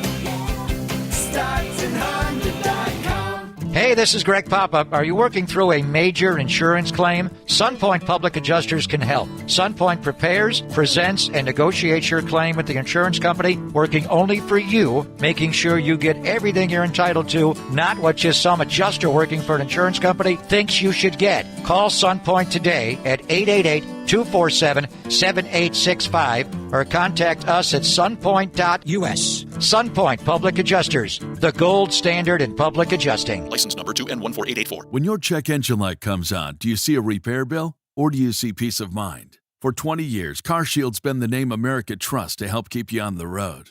While other companies stop covering you when your car gets older, CarShield offers protection plans up to 200,000 miles. With over $1 billion in claims paid, we don't just promise protection, we deliver it. Don't let a breakdown break your budget. Get the flexible month-to-month coverage you deserve.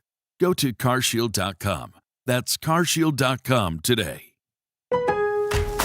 MyLowe's Pro Rewards members go big during Lowe's Pro Savings Days. Get member volume discounts plus an extra 5% off eligible orders with a quote of $2,000 or more. Plus, buy more and save more with up to 25% off DWV pipes when you spend $250 or more. Lowe's, we help, you save. Valid through 123. Exclusions, more terms and restrictions apply. Can't be combined with any contract or special pricing. Loyalty program subject to terms and conditions. Visit the Pro Desk or Lowe's.com/terms for more details. Subject to change. You're listening to Leaf Filter Radio, and the guru of gutter protection himself, Chris Cunahan, is here to take your most pressing leaf-related questions. Hey, everybody, Chris here. I understand we have Ron on the line. Ron, where are you calling from? Uh-oh. Ron, are you calling from a ladder? Well, I was. I wanted to ask Chris what I need to do to get my gutters ready to have leaf filter installed. Oh, Ron, you don't have to do anything. A Leaf Filter Trusted Pro will come out and clean out your gutters, realign and seal your gutters, and install a Leaf Filter, America's #1 gutter protection system. So I didn't need to get on this ladder? Ron, Leaf Filter Trusted Pros are in your neighborhood and ready to help. Just visit leaffilter.com/deal to schedule your free gutter inspection and get up to 30% off. Thank goodness. What was that site? To get this special radio offer, go to leaffilter.com/deal for your free gutter inspection today and get up to 30% off. That's leaffilter.com/deal for up to 30% off. leaffilter.com/deal. See representative for warranty details. What's hot? Yeah, hot.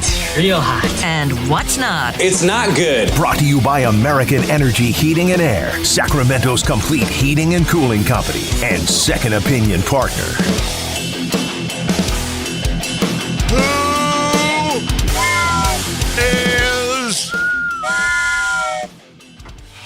Hot. Who? Fernando Mendoza.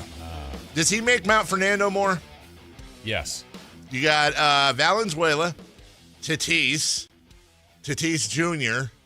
No, just Not okay. senior. So one. Okay, so Junior, Mendoza, and then I don't know. I feel like there's probably a soccer player and a race car driver I saw that are Fernandos. Well, then he definitely makes it. Yeah, I think so. Also, is the plural of Fernando Fernandi, or is it Fernandos? Back to Abbas. Huh? Abbas. Abbas. What? Song. ABBA has a song called Fernando? Yeah. Oh. How do we not know that? How did you know that? Because it's, we've actually played it on your night show before. We did? Yeah. Okay. Well, back to you. Fernando Mendoza. He's hot. He threw more than 40 touchdown passes this season. Passes. Never lost a game. Never lost. Never lost a fumble. Never lost. And won the title. No other quarterback in the NFL, FBS, or FCS history has done all of that in one season. Well, till UC Davis does it next year. Let's go. Or Sactown. Wow, you're getting very... What? That is a very crazy thing to say in front of both me and Jason. Or the Hornets. Either one. Oh, the afterthoughts. No, I was just... First thing I was thinking was Tim Plow. Because I had Plow on my mind. And then... That went either way. You know what? Fine. I'd rather the Hornets do it. How about that? Is that better? I'd rather all of the stingers up. Who's not? Gunrock is dead to us. Jesus. Who's not? Jared Allen. He did have a pretty good... Jared Allen. What did I say? Jared Allen. Josh Allen. I was like, Jared Stidham or Josh Allen? What's he talking about? I got you. He had 283 yards in the loss against the Denver Broncos, but he did have 2 interceptions. Josh Allen's record in the AFC divisional games, 2-4 in his career. Is it time to move on? Maybe they should have fired the player. Why didn't they? Yeah, why didn't they get rid of Josh Allen? Yeah. I mean, come on. Yeah, it's pretty simple. I win. Google me. All right. Well, we got a couple of keys to recap in the 3. Let's do it right now, starting with Friday. The Kings kept winning, and Washington was coming to town. Oh, my God, are they going to win? They went on a 19-0 run. Then the Wizards came back, and DeMar DeRozan got in a fight. What, was that not good? Yeah, it wasn't. Oh, wow. You might want to add that to your individuals that had the worst weekend. Yes. All right. First of our 3 in the key, we had predictions on who would be, just simple, who would be the Kings' leading scorer. Right. Dave, you said DeRozan 26. I said Levine 26. Anthony, who was in on Friday, said Levine would score 30. The correct answer was 26, Dave, but not DeRozan. It was Westbrook. Russell Westbrook. Then we asked who would be the Kings' leading rebounder. Dave, you said Sabonis with 12. I said Cardwell with 9. Anthony said Westbrook with 10. I got it. Hey, Cardwell with 9. You nailed it. How about that? How about that? But, Dave, your random stat, you said there would be a 4th beam in a row. You got it. You got that right. What's up? Super hard one to guess. I said the Kings would have 3 20-point scorers in the game. They had just the one of Russell Westbrook, but had 6 players in double figures. Oh, well, didn't get that. Anthony said Russell would have a triple-double. He had 26, 2, and 6. Oh, man. But if you add them all together, you still didn't get it. No. Yeah. Anyway, though, there was a second game on Sunday. Kings on a 4-game winning streak. Could they go 5? I don't know. Let's find out. Then they played the Blazers, who are 500, and there wasn't a beam, and now the Tankers are happy. What about that one? Is that better? Not really. No. just completely not caring about rhyming anymore. Wrong. Okay, can you stop the music? What rhymes with Portland? Cortland? No, but you said out. Yeah. Out. You had it. Like whatever you said, we'll find out. And I'm like, oh, good. You're going to get a good You know rhyme. who else doesn't rhyme their lyrics? Alanis Morissette. And she had a really good career. Why do I have to rhyme? Isn't that ironic? All right, back with the music, please. If you did break up with Dave Coulier, you're not allowed. You can't go without rhyming anymore. That's a great point. That's what that song was about. You know, you beat me to it. All right, the second set of predictions we asked who would be the Kings' leading bench scorer in the Portland game. Dave, you said Reynaud 13. I said Schroeder 14. Anthony said Schroeder 10. Yeah. Forgot about Malik. He scored 23. Malik knows what he's doing. Yes, he does. Google me. Yeah, we should Google him. Yeah. Then we asked who the Kings' leading bench rebounder would be. Dave, you said Reynaud 9. I said Clifford 6. Anthony said Cardwell 8. He was closest. It was Cardwell with 10. Dylon. That first double. Dylon. And then, Dave, your random stat, you said there would be a 5th beam in a row. I was thinking 7-0, baby. Yeah. Every single thing that every fan does at home or at the stadium makes a direct impact in the game. I said Domantas Sabonis would make 2 3-pointers. He went 0 for 1. And Anthony said Maxime Reynaud would have a double-double. He had 4 points and 9 rebounds. Google me. Okay. So there you go. Those are our 3 in the key from the weekend. Well, we'll have another one later for Miami tonight. You know, everyone is waiting, and they've been waiting the whole show. I've been waiting for a girl like you. We've got Celebrity Pick 6 brought to you by Roosters on the River. Yep. We've gotten to this point. We've only got 3 more football games left in this season. Yeah. Who survived? Good question. Who's dead? Yeah. What? All right. Celebrity Pick 6, please. All right. Thanks again to our friends at Roosters on the River. Hey, thanks, Roosters on the River. Thank you. Hey, salute to you. Hey, salute. We have already eliminated Cody from down the hall. Sorry, Cody. She went with the Eagles a couple weeks ago. Oh. So did Mark Jones, our regular season champ, along with Christopher Laud. Zach Geloff from the A's, he gone. And Mike Bibby, they were all gone. But that leaves us with 13 participants left going into this week. And to recap, our picks. Can I ask you real quick, do you have a plan in place? So let's just say there's more. Let's just say we don't have one person. I think we got to do total points for the Super Bowl. That's a great plan. I think I'm in trouble for the Super Bowl. Why? We'll see. Okay. We'll see if he survived. Because he probably, is that a hint that he didn't survive? Well, I don't know why it would matter. He's not in the league. Oh, well, let's see. Gary Gerald, known as the G-Man, he'll be calling the game tonight. Yeah. He's still live, and in week 2, he selected the Rams. Hey! G-Man moves on. Oh, Dave loves L.A. Dave loves it. It's G-Man loves L.A. G-Man loves it. Greg Vaughn, home run hitter extraordinaire, friend of the show. Friend of the show. Into week 2, he Real went friend. with the Broncos. Hey! Moves on. Ooh. Bobby Jackson. Ah. No toilet paper? Yeah, good. No toilet paper. Goodbye, socks. We love Baba Lee. He took the San Francisco 49ers. A shameful performance. His train is left. It's gone. Left the building. Sorry, Bobby. Jerry Reynolds. Who did it? Jerry The Bear. unthinkable. He picked the Seahawks. Oh, but Jerry Bear moves on. We moved on. Jerry's on. Sacramento's grandpa. Pat Still, right down the hall. Right down over there. The Hall of Famer said, you know what? Give me the New England Patriots. Pat Still, still alive. Still alive. Pat Still's celebrity and our celebrity, the Verlaud squad, Chris Verlaud, selected the Rams. Where's the bells and whistles? Huh? No, those are only Chris. those are for people in the. Chris. They're for people that are in Way the to pool. go, Chris. I am. Yeah, Yes. all right. And Congrats, Chris. You moved Visible on. person. The high flyer, Henry Turner. Doesn't count. He counts. In the pool. Oh, Henry Turner absolutely does. He took the Patriots. He's still alive. Yeah. B. Brad Miller, the B-52 bomber, Brad Miller. He took the San Francisco 49ers. A shameful performance. I forgot to text him back. Yeah, Brad. A shameful performance. Bobby Jackson and Brad Miller out. Jim Less, your coach, our coach, former Kings player. That's right. Our life coach. Selected the Denver Broncos. Hey, life coach. Coach Les has moved on.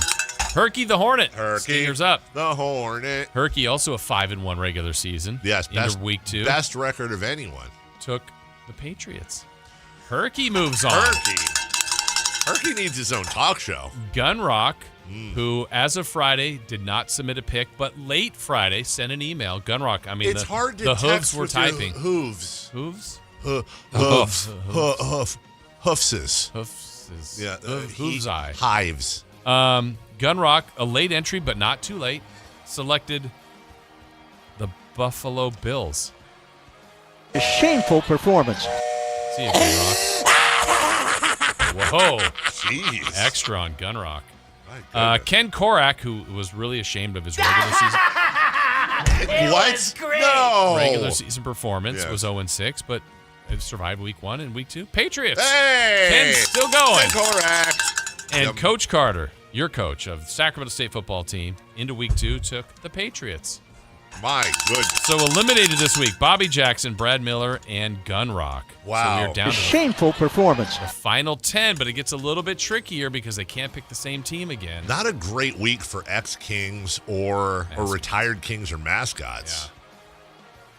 So, Chris, who have you picked so far? I picked the Patriots and the Rams. So he has to pick Denver or Seattle. Yeah. So I think I'm just going to pick Seattle.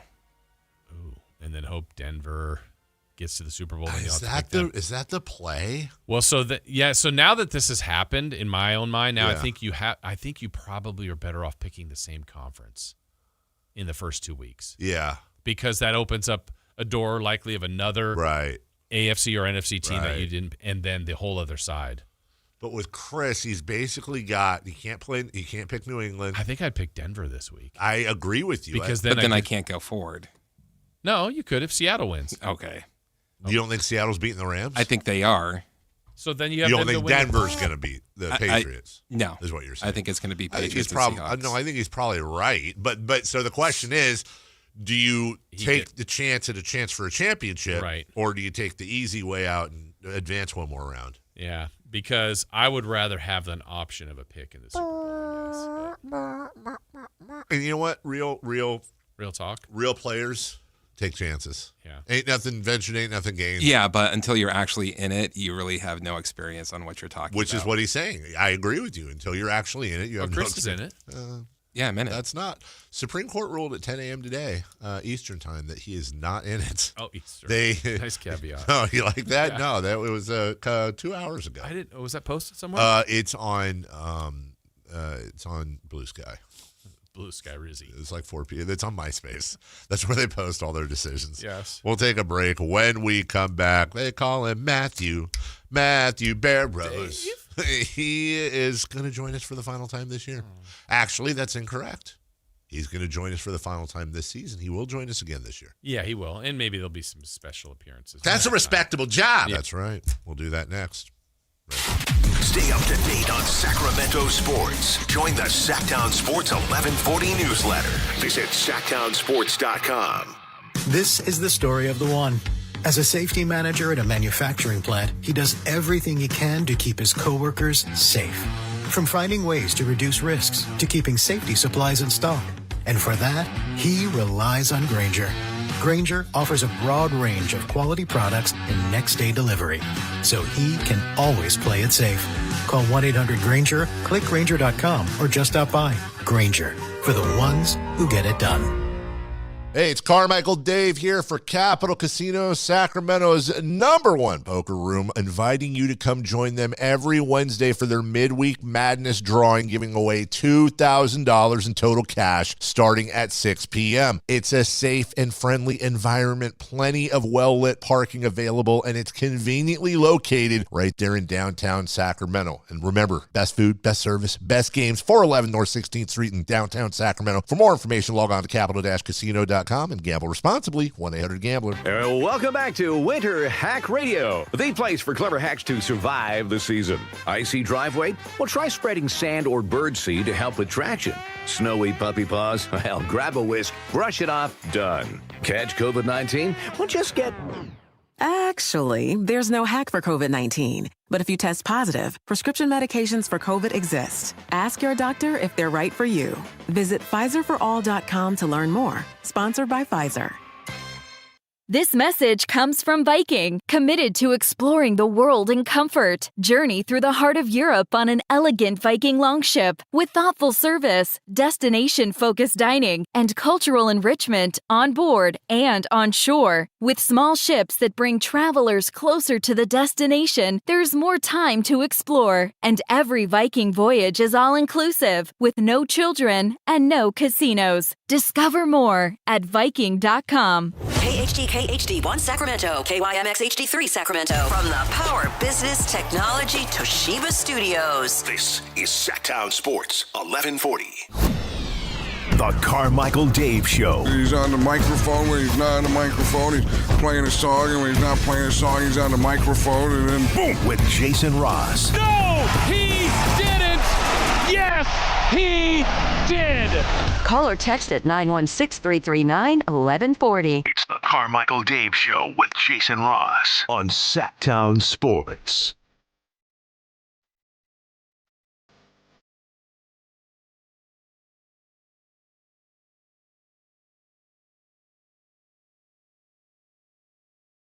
Hey, we're already there. We're already there. Well, the good news is final hour of the program, but that also is the bad news. Yeah. Because it is. I made a mistake earlier. I said, it's our final conversation with Matt Barrows this year, but no, we'll talk to him again in 2026. We will. Maybe some special times over the summer. Maybe draft would be nice. It all depends on Matt's schedule, because I know he might be writing just books upon books. Season ends. Then it's big wrap-up articles, right? And then it is suntan lotion in either palm, rubbing that on the head, and off to some island, hopefully, with a little umbrella drink in his hand and all that. Matthew Barrows joins us from The Athletic. Well, we are sad that this ends our season, Matt, but very proud of the team and their effort. Good morning. How are you? I'm good. I'm ready for those umbrella drinks. And sadly, Jason probably is more accurate than you are predicting what my off season looks like. Going to be a lot of there's a lot of lost time during the playoffs that my sister keeps reminding me about, my writing partner. So yeah, I'm going to have to hit that pretty hard in the months of February, March, April.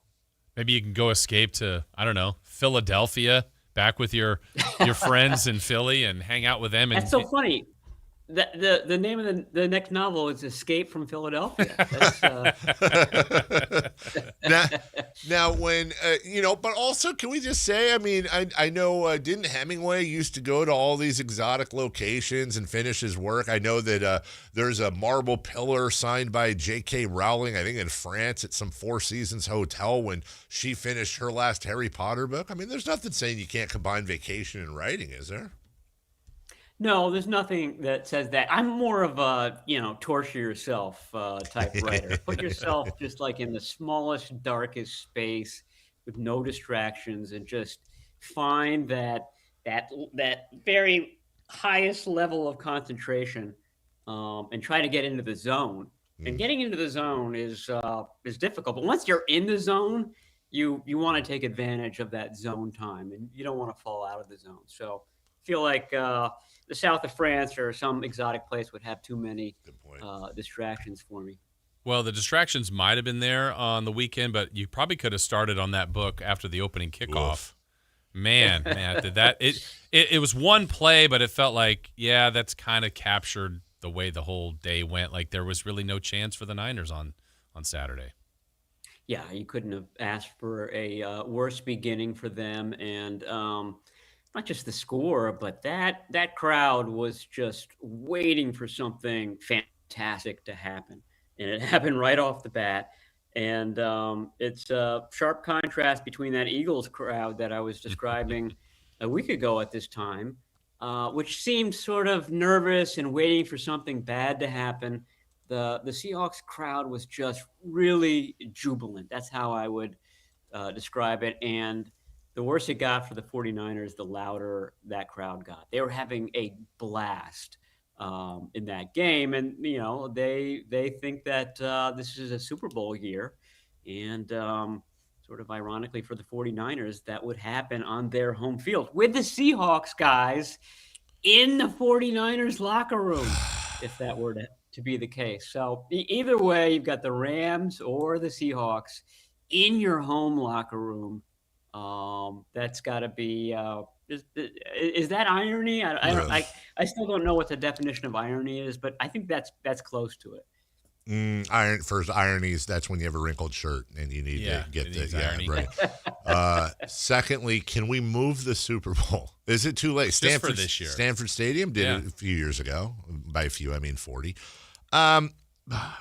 First off, that wasn't their only loss over the weekend. I know we got a ton of stuff to go over with the game. But finding out when a lot of people woke up this morning, Robert Saleh is off to Tennessee. We've been down this road before, and on one hand, hey, D'Amico Ryans. On the other hand, Steve Wilkes and whatever in between. What do you see? You think the Niners have a pretty decent contingency plan for this? Did they expect this? They absolutely expected this. The only question was whether it was this year or next year, and the abundance of openings made it this year. And they brought in Gus Bradley last year too, and he didn't have a specific role. He wasn't working with a specific group. His title was assistant head coach, and he was there as a sounding board, and he was there to sort of run their Saturday night meeting, which is sort of their kind of feel good meeting, get a theme going for the next day's game. And so he was exposed to the team in that way. And I saw him after games going up to one defensive player or another. So he's familiarized himself with everybody in that locker room. And, the bigger point is that he is Robert Saleh's mentor. They first met in Seattle, and then when Gus Bradley was in Jacksonville, he hired Saleh to be his linebackers coach there. So there's a relationship there, and more to the point, there's a sameness of scheme. So it would be another idea where the defensive coordinator comes in and runs the same scheme that the 49ers have been running, which they got in trouble with Steve Wilkes a few years ago because that wasn't his scheme. They got in trouble with Nick Sorensen because he was familiar with the scheme, but he'd never been a defensive coordinator before.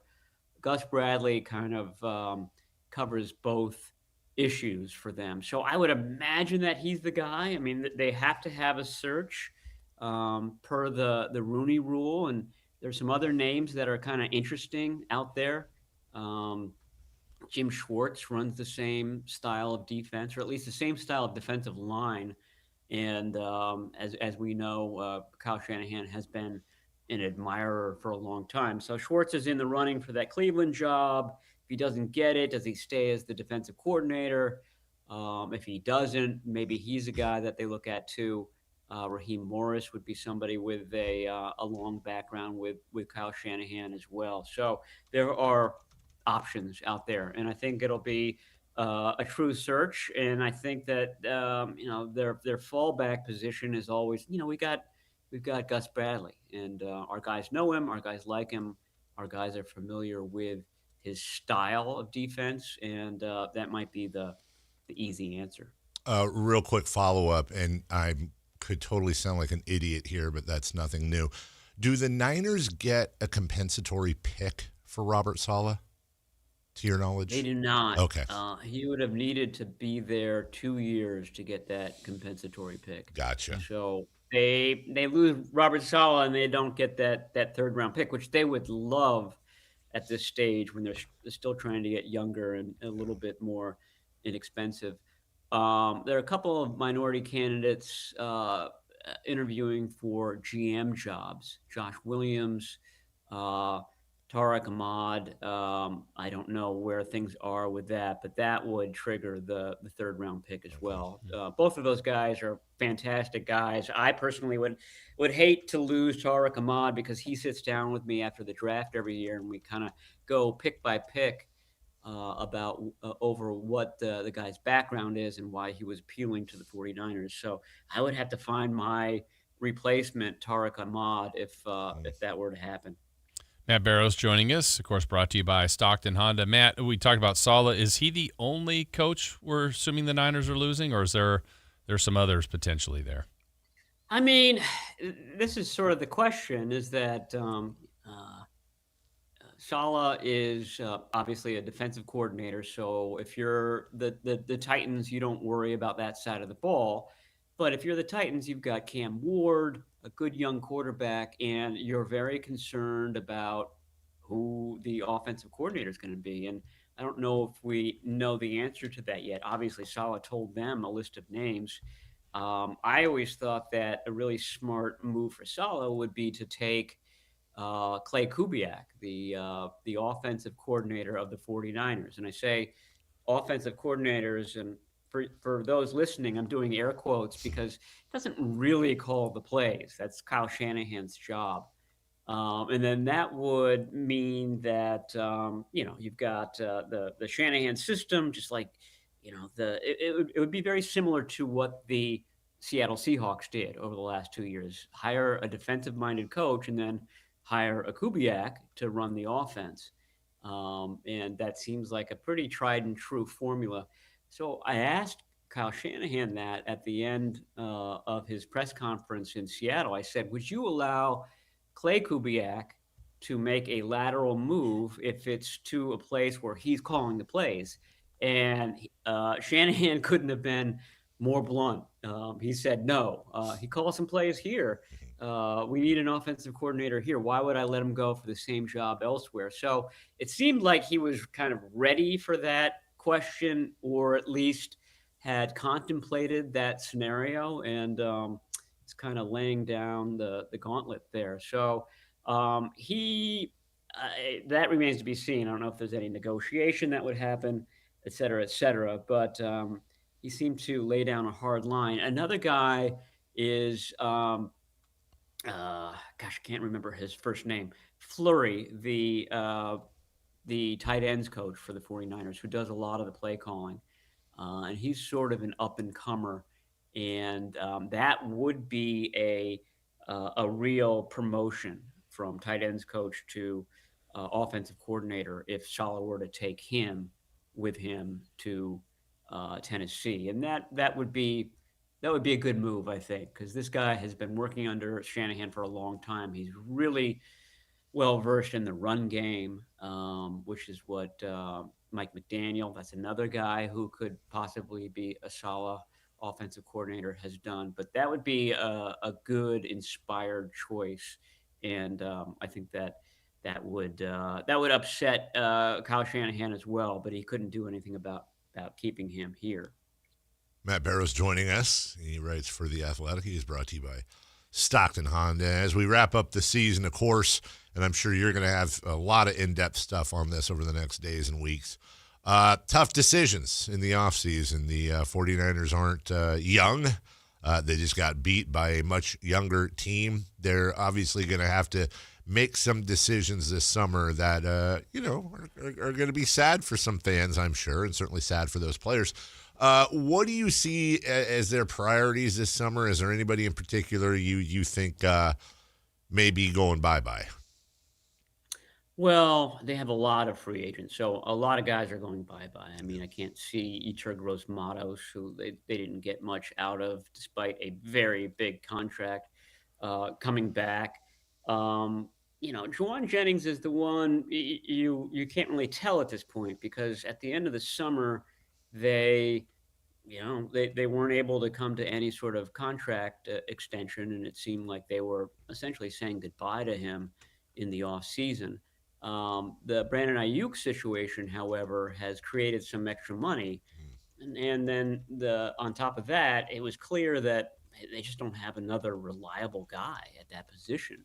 So if they were to lose Juwan Jennings, they would have to bring in a Juwan Jennings type of veteran, sort of a reliable multi-year guy that you know what you're getting out of him. So I just wonder whether his value to the 49ers is higher than other teams. I wonder if he does make it to the market, and he seems ready to do that, that he finds that, maybe the 49ers are the best place for me. So I think that scenario is still on the table, in which case I feel like they would then need to draft a wide receiver, either in the first or the second round. And then you have this group of Jennings, Pearsall, whoever the rookie is, and then Jordan Watkins and Jacob Cowing and Demarcus Robinson kind of filling it out after that. As far as other guys that they would like to retain, Kalia Davis, I thought was interesting this year. He started all 19 games, which is a rarity for the 49ers. And he's really was only in his, technically it was his fourth year, but he was injured his first 2 seasons, came into the NFL with an ACL. So the idea is that he's really a younger player than his veteran status indicates. He's still ascending, and I think that he kind of fits that let's get younger defensive line mentality that they have, and the fact that he made it through all 19 games. I mean, you want to hold on to those guys like grim death if you're the San Francisco 49ers. So he would make sense to re-sign as well. Matt, ironically, in a season that had so many injuries, the guy that was kind of injured going into the year was Christian McCaffrey. Then he has just a major amount of work that the Niners counted on him for. How much help do they need to get for him back there to maybe alleviate some of the touches, but also still get the best that they can out of McCaffrey? What kind of priority will be more depth in the backfield be? I mean, I don't. They always seem to use a middle round pick on a running back, and then proceed to never use that player at all in the season. So I don't think it is a priority. Wow. I mean, they've shown that it's not a priority. They've shown that if Christian McCaffrey is healthy, we're going to use him all but 8 plays in a game. They've done that for 4 straight seasons now. That's their philosophy. They don't, they stick with a hot hand at running back, and no one had a hotter hand than Christian McCaffrey last year. So, the thing to look at is sort of his history in the league in terms of touches and use. It's usually followed by a season in which he is injured quite a bit. So I don't know if the 49ers are playing that game, whether they're anticipating something like that. My guess is that they aren't. They'll take the season as it comes. But if he's healthy to begin week 1 next year, I think it's still going to be 45 snaps for Christian McCaffrey in that game. They do like Jordan James, the guy who ended up serving as the backup after it became a blowout in Seattle. Isaac Orendo is still signed. I think that they will probably use a draft pick or an undrafted draft pick or undrafted rookie next year at the position. But I think that their intention is full go with Christian McCaffrey, and we're not changing anything. It brings up an interesting point in my head, Matt, because when I've been saying all year, as a lot of 49er fans have, look, you don't want moral victories, blah, blah, blah, but just the house money they've been on, the amount of injuries they dealt with, the job that Kyle Shanahan's done, all the points we've gone over time and time again. And I don't disagree with a single word you said, by the way. I think maybe the thing that sticks in my craw is, kind of like Jason said, the one guy coming into the season, I'm old enough to remember at the beginning of the season, we were like, oh, God, these little leg issues are precursors to Achilles. Is he even going to be ready? If he's ready, how much are they going to play him? Oh, and then they ran him 10,000 times this year and broke all kinds of records. So my thing is this. If they go into next year rolling the dice again, man, well, we're just going to throw McCaffrey and his strings for Achilles is out there and see what happens. And then, he goes, God forbid he doesn't, but he goes down in the second week. And then I think at some point we can't be like, oh, man, the luck the Niners have is just terrible. Can you believe McCaffrey? Where do they get it? At some point there's got to be a cross between bad luck, Matt, and also, making sure you're in a position to have good luck as well. I couldn't agree with you more. You may have run across this thread about the electrical substation that's next to I almost didn't ask you. Which is the catch-all reason for every injury that's ever happened to this team. It's interesting, but, a greater kind of connection in terms of, the 49ers and the injury issues was the hiring of Kyle Shanahan in 2017. Kyle Shanahan has, a philosophy where he goes hard in practices, and obviously he doesn't do the tailback rotation thing like we see in Atlanta, for example. Atlanta uses, they got Bijan Robinson, and Bijan Robinson has a great series, and then he's gone the next series. Yeah. And Tyler Algier is in. Yeah. So they do they are determined to limit his exposure and his snaps and his hits and his touches, et cetera, et cetera. The 49ers have the opposite one. And so that's the choice that a Kyle Shanahan team has made. So you live and die with that. I mean, by the way, the fact that the 49ers practice really hard during the week, this is on their Thursday practice, has been noted by a number of players, but they're not noting it as a negative. They see it as a positive. They love that. And they feel like on game days, a lot of the times they are better conditioned, in better position to win a tough game than the opponents. So I think that there's a connection, ironically. I think this is real irony, guys. There's a connection between all the injuries the 49ers get and all the victories the 49ers get. Yeah. At least I think that's what the 49ers might conclude if you gave them truth serum and you talked about that. Matt, you already addressed, there's a lot of ways this team is going to, or a lot of things they'll address to try to get better. Is a lot of their offseason thinking too, like Seattle? Seattle is the team. That's our benchmark. That's because I was talking to Dave earlier, and you play who's in front of you. That's who they drew in this matchup, and I think it was the worst possible matchup they could have. Maybe it would have been different if they played the Rams. Maybe it would have been different if they played the Bears, but they didn't. And Seattle's in their division. They look so good, and that looks like a team that they're far apart from. Is everything that they're going to try to do in the offseason kind of, I don't know, with a hint or tailored around the Seahawks? That was brought up a number of times to the players after the Seahawks game, the 41-6 game. And the notion that the Seahawks are the clear, front runners in the division, and the 49ers have to figure out a way to beat the Seahawks. That was just dismissed by the players. And maybe it's the difference between talking to players and talking to the coaches and the GM, which we'll do on Wednesday. But they didn't seem to think that there was a big gap or that they needed to do much. It was this wasn't our night explanation. And Trent Williams pointed out that in week one, the 49ers were largely healthy, and they went to Seattle and they beat the Seahawks. My thought is that the Seahawks in week one were not nearly the Seahawks in week 18.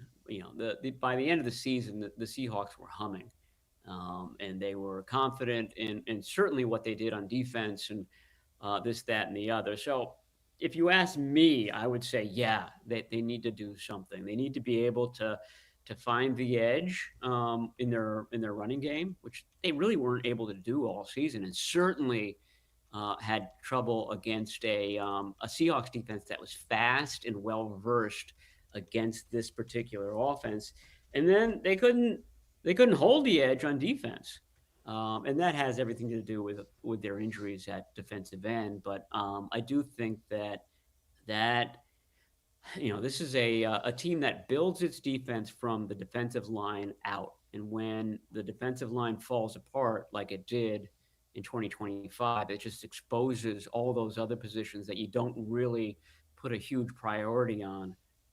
So either you need to start doing that, put a bigger priority on safety, et cetera, or you just need to continue to rebuild that defensive line, which is what I think the 49ers will end up doing, but also what makes this defensive coordinator hire interesting. Who do they hire? What's the philosophy like? Et cetera, et cetera. I mean, in the past, the 49ers have wanted, Kyle Shanahan and John Lynch have made that decision. They want a coordinator who will kind of buy into their philosophy of defensive line comes first, linebacker second, secondary third. So I imagine that stays the same.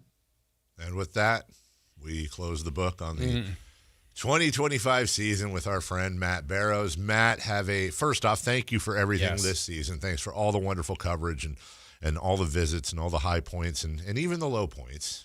Thank you for all of that. Have a wonderful summer. Good luck on your writing. Remember, Muddy the Water, available at Amazon.com and other fine establishments. Read it now. Order it online and get it for a gift. We appreciate you, and I hope to see that beautiful dome of yours peeling and sunburnt come August or September. No, I'm going SPF 100 when I get to Sri Lanka this spring. But guys, thanks for having me on. I always enjoy this. I look forward to it. Doesn't feel like work to me because you guys have such a good sense of humor. And I enjoy it every year, and let's do it again in 26. Awesome. Hopefully our agents can get together, work out a deal again, hammer that thing out, and we'll be back for, I think, year 23, 24, whatever it is. We're all very old. Matt, we appreciate you. Have a wonderful summer, my friend. You too. Thank you. Take care. That is the great Matthew Barrows. Again, Muddy the Water. Yes. Amazon.com. And the next book to come. The Escape from Philadelphia coming soon. We'll take a break. When we come back, what's hot, what's not. That was earlier. Now we're going to do what's on deck. And then we're going to do 3 of the key for tonight's game versus the hated Miami Heat. Coming up next. Number 1 sports lineup in Sacramento. The Carmichael Dave Show with Jason Ross, Matt George, and Kayla Anderson. The Drive Guys with Kevin Gleason and Alan Stiles. Every weekday live and local 6 a.m. to 6 p.m. Online at SactownSports.com or download the app right on your phone. Your number 1 source for all your Northern California sports. Sactown Sports 1140.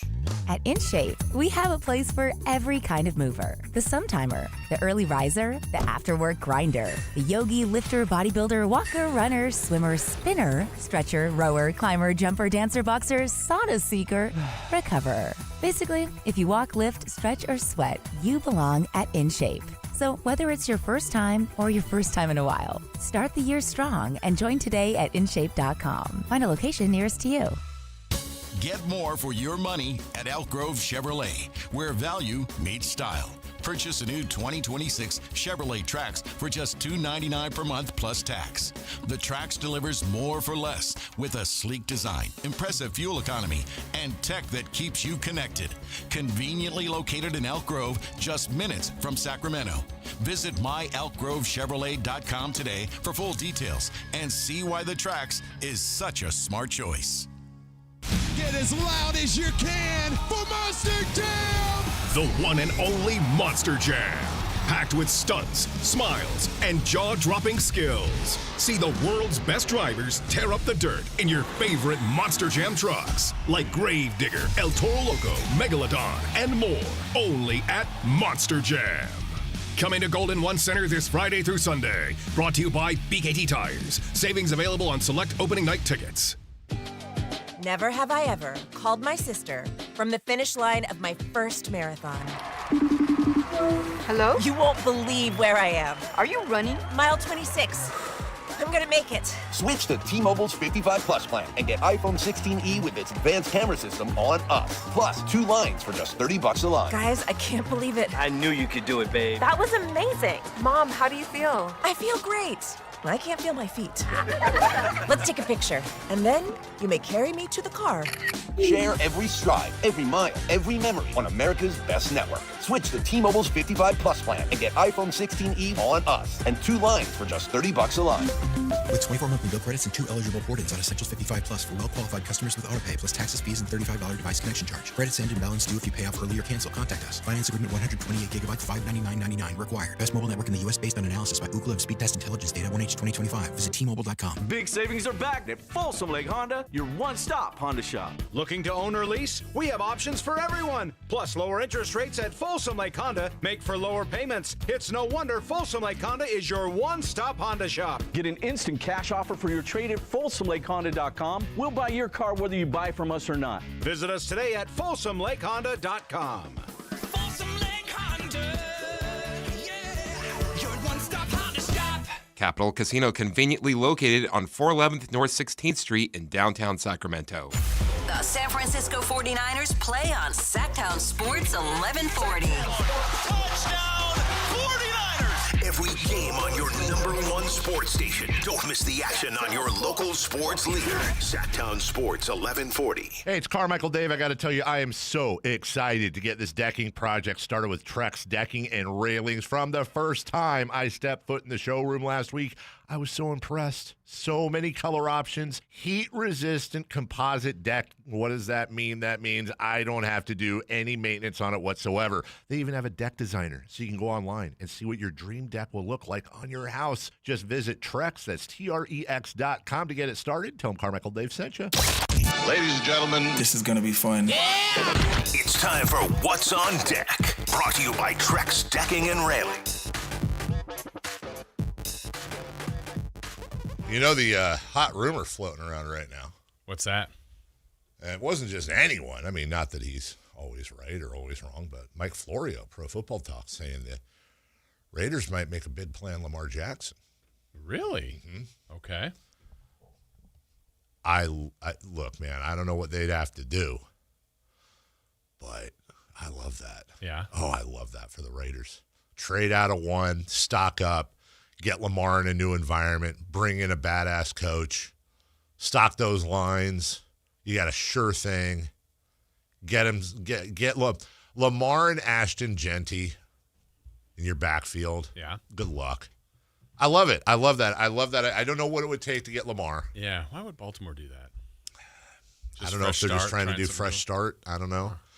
Max Crosby straight across. Let's do it. Let's go. I know Raider fans like, no. I don't know. Maybe not. Maybe they are in a Lamar Jackson. We'll see. Heat tonight versus the Kings, 7 p.m. Mm-hmm. Right here on Sactown Sports. Right here. You're home of the Kings, Sactown Yes. Sports. Not sure if we talk about that or not. We are the home of the Kings and the home of the Niners. Yeah. And the home of UC Davis. Yep. Sports. Yeah. We're home of a lot of things. We are. We have a lot of homes. A lot of homes. Suns at Sixers. Clippers, the Red Hot Clippers versus the formerly Red Hot Bulls at the beginning of the year. Yeah. Spurs Rockets. This will be a fun one. That's a good matchup. That's a very good matchup. Timberwolves at Jazz, not so much. Okay. A lot of snow. Lakers at Nuggets. Man, the Nuggets without Jokic, surprisingly not as good. Yeah. Surprising. Charlotte destroyed them the other night. They in did. They Denver. were playing well before that, but yeah, then they just got destroyed. As you said. We can do some scouting because the Raptors. Yeah. The Warriors will be facing them soon. Second straight game, or the third straight game, the Kings are playing someone playing the second night of a back-to-back. So, because when they play the Raptors tomorrow, and the Warriors played the Heat last night. The Heat are here. The Raptors are playing yeah. Do you think the Raptors will stay in San Francisco, or will they come up here? I don't know. I don't either. What's the exchange rate? All right. What's the rooms looking like right now? The rooms here? Yeah. They're comfortable. They vacant? Nice bed. Something open. Well, World Cup's coming. So they might already be filled. I don't know. I think there might be some open hotels here. The World Cup. Oh, you think so? Yeah. You think so? I've been wondering about that. Do you think so? Like, part of me, with all the stuff going on, we're not trying to go down that road. I do wonder if it's going to have an effect on World Cup attendance, or if people are just like, I don't care, I'm coming. I'm just asking it because you hear about like all these hundreds of thousands of ticket requests and it's overblown. Yeah, it's expensive, but people are still buying them. In the end, do you think we'll see really good attendance at the World Cup, or do you think there will be some open holes? I think that there will definitely be games that you're like, really, for a World Cup? And I think that's a combination of stuff going on right now and a combination of there's more teams this year and there's going to be bad matchups that people aren't going to want to pay $3,000 to go see. Yeah, well, that's the thing. What'd they calculate, like, to watch your team all the way through the finals? It's like, depending on where you sit, like minimum of $8,000, not including travel. Cash grab! It is 100%. Yes, that is the most appropriate time to play that thing. That is a cash freaking grab, dude. All right, 3 in the key. Kings Heat tonight. 70 degrees up in Pollock Pines this weekend. Some would say it was kind of balmy. And tonight we'll play the Heat, going for our 4th and 5. against Miami. I'm going to allow that. Because all I could think talking about the temperature, but I couldn't think of kind of neat. I was neat. Neat. Oh, neat. Meat. Oh, neat. Sleet. Yeah. Treat. You were talking about the weather and. I was sleet. Greet. The problem is I refuse to think about it before the music starts. I did like rhyming balmy with Miami. Hey, it's like Eminem, me and him, same guy basically. Yep. Back to you. All right, here we go. First prediction. First and last King to score tonight. First King to score, Zach LaVine. Last King to score, DeMar DeRozan. Uh-oh. I don't like this. Uh-oh. I had already written in Zach LaVine and DeMar DeRozan. For me. We both. The exact same. We always do that. I had already written in. Chris. DeRozan and Maxine. Reno? Okay. Who's going to make the most 3-pointers by a King tonight and how many? Zach LaVine with 4.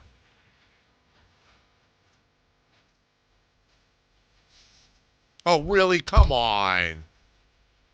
Being 4 on mine. What is happening? This is weird. You will not have my random stat. Chris? Malik Monk 4. Okay. And then random stat.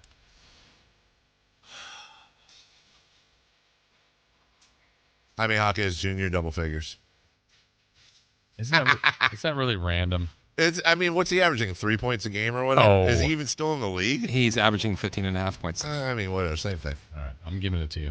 I'll have the Kings left. No, because if I did that, they would be, no, that's what his average is. Of course he's going to do that. Is he really averaging 15? Is he really? Looking at it right now. What's his average right now? 15.7. Okay. No. You know what? You live by the thing, you die by the thing. I'm not above the rules. I'm not above the rules. How about this? Jaime Jaquez Jr. will be held below 7 points tonight. Whoa. Yeah. Because he's a fraud. Watch it. I don't know. I'm just, Chris likes it. Held below 7 points. Yeah. Okay. I have that the Kings will have 30 or more assists. Chris? Okay. Jaime Jaquez will have 16 or more points tonight. How do you feel about that, Dave? Have more than how many? 16. Good luck. More than his average. Ain't happening. Ain't happening. Not against that lockdown Kings defense. That's I'm holding him to 7 or less. Look. Below 7. Zach LaVine might be matched up with him tonight. And let me tell you something. Zach LaVine does not like Jaime Jaquez. Oh, really? They're Bruins. They are, and Zach is mad because he feels that Jaime Jaquez overshadowed him disrespectfully in his Bruins career. Oh. Yeah, and they don't ever go out to dinner. And might be true. They also both have 2-syllable last names and went to UCLA. So stuff going on. Yeah. I don't want to start nothing. No, it's 4. Junior doesn't count. Junior doesn't. Zach's not a junior. No, do we know that? I don't know. I'm going to ask you guys. So Heat come to town. Last time the Heat came here, the Kings were down double digits in the fourth and came back and won in double overtime. Were you at that game? I was with my daughter. Okay. Yeah. Daddy. I love this sport. I want free basketball, Daddy. No, it was, Daddy, I have school tomorrow. Can we, they're losing. Can we head home? At that time, she's probably, I'm not going to get into UCLA if I. Exactly. And then they were down. What were they down, like 18 in the fourth or whatever? And she's like, "Can we?" And I go, "Look, at the timeout, fine, because we're not going to get up and leave when it's like literally maybe the only time I've left a game early ever because I just feel like it's disrespectful. Like it's an LA fan thing. Like, oh, gotta beat traffic. Dave loves LA. Dave loves it. And then they come back and win. That's like a good lesson. And I told her that. I was like, this is why you don't ever leave games early. I think the funniest people in the world, honestly, I could watch a TV channel that has nothing, but people who left a game early and then something happens and then you see them trying to get back in. Those are my favorite people. Because like, well, don't leave early, sucker. Yeah. Sucker. Yes, you did. You made it home in time to watch. Whitey and I were both at that game, and both of us left early. Come on, you regret it, right? No. You don't regret leaving early. Like, if you go back in time. No, I got home just in time to watch them win. Also want to remind everybody, 8:30 on Thursday, head coach of your Sacramento Kings, Doug Christie, will join us. Right after Sam? That's a big block of listening, pleasure. It's a lot of basketballing. Yeah. So we'll have Sam at 8. Yeah. We'll have Douglas Dale at 8:30. You see the picture I used when I tweeted out the announcement? No. Oh, you're going to love this because, everybody's just like, oh, hey, here's Doug. I feel like he deserves more. So I did some research, and by that I mean I just hit Google. And how about that? Wow. Look at that. Pepperdine's own Doug Christie with hair. Yeah. People forget. Doug had himself a nice do. Yeah, he did. He did. And then nice. What? Nice. I thought it looked cool, man. Doug with hair was cool looking. Look. I'm not trying to pile on. Someday Devin Carter is going to probably go full shaved head, right? And I don't know that anybody's ever going to be like, back in the day, Devin had a nice do. Like, it's a struggle. Look, I'm not one to talk. It's a struggle. Great. Yeah. So saying it was nice is just better than Devin Carter's hair? No, I think it looked. What do you want me to say? Doug Christie had a tremendous head of hair. Is that bad? I thought Doug Christie with hair, which we remember because we're older, looked cool. I actually think he's one of the few guys that can pull off with hair and bald, like Jason Ross. When I first met Jason Ross, guess what? Nice head of hair. Braids. You had the little feather coming down. Yeah. Great stuff. Was that 1966? That's not on me. Okay. I'm looking at you. I got you. It's like you're trying to hold on. Let me. All right. I'm gonna reflect your image. I'm your interpreter, Jason. Yes. I'm your. That wasn't much of a get out of here, though. That was like, you. Why I We'll take a break. When we come back, we got Crosstalk with Matt and Kayla and Celebrity Birthdays next. Listen to the #1 sports lineup in Sacramento. The Carmichael Dave Show with Jason Ross, Matt George, and Kayla Anderson. The Drive Guys with Kevin Gleason and Alan Stiles. Every weekday live and local 6 a.m. to 6 p.m. Online at Sactownsports.com or download the app right on your phone. Your #1 source for all your Northern California sports. Sactown Sports 1140. Hey, it's Carmichael Dave. I got to tell you, I am so excited to get this decking project started with Trex Decking and Railings. From the first time I stepped foot in the showroom last week, I was so impressed. So many color options. Heat-resistant composite deck. What does that mean? That means I don't have to do any maintenance on it whatsoever. They even have a deck designer, so you can go online and see what your dream deck will look like on your house. Just visit Trex, that's TREX.com to get it started. Tell them Carmichael Dave sent you. Come check out Capital Casino, Sacramento's #1 poker room with the most variety of table games in the region in a safe and friendly environment. Plenty of well-lit parking available, conveniently located in downtown Sacramento. And remember, Capital Casino has the best food, the best service, and the best action. 411 North 16th Street in downtown Sacramento. For more information, log on to capital-casino.com, and please gamble responsibly. 1-800-GAMBLER. Snapshot from Progressive wasn't created for just anybody. Oh no, we made it for you. Smooth accelerators. When that light turns green, you're off. Like a warm knife through firm butter. Going from 0 to the speed limit in an appropriate amount of time. Sure, your car has horsepower, but your horses prance around as silky smooth as your right foot. Fancy Prancerton. With Snapshot, safe drivers like you get personalized rates based on your driving habits. Sign up today at Progressive.com. Progressive Casualty Insurance Company and Affiliates. Snapshot not available in California or from all agents. This is the story of the one.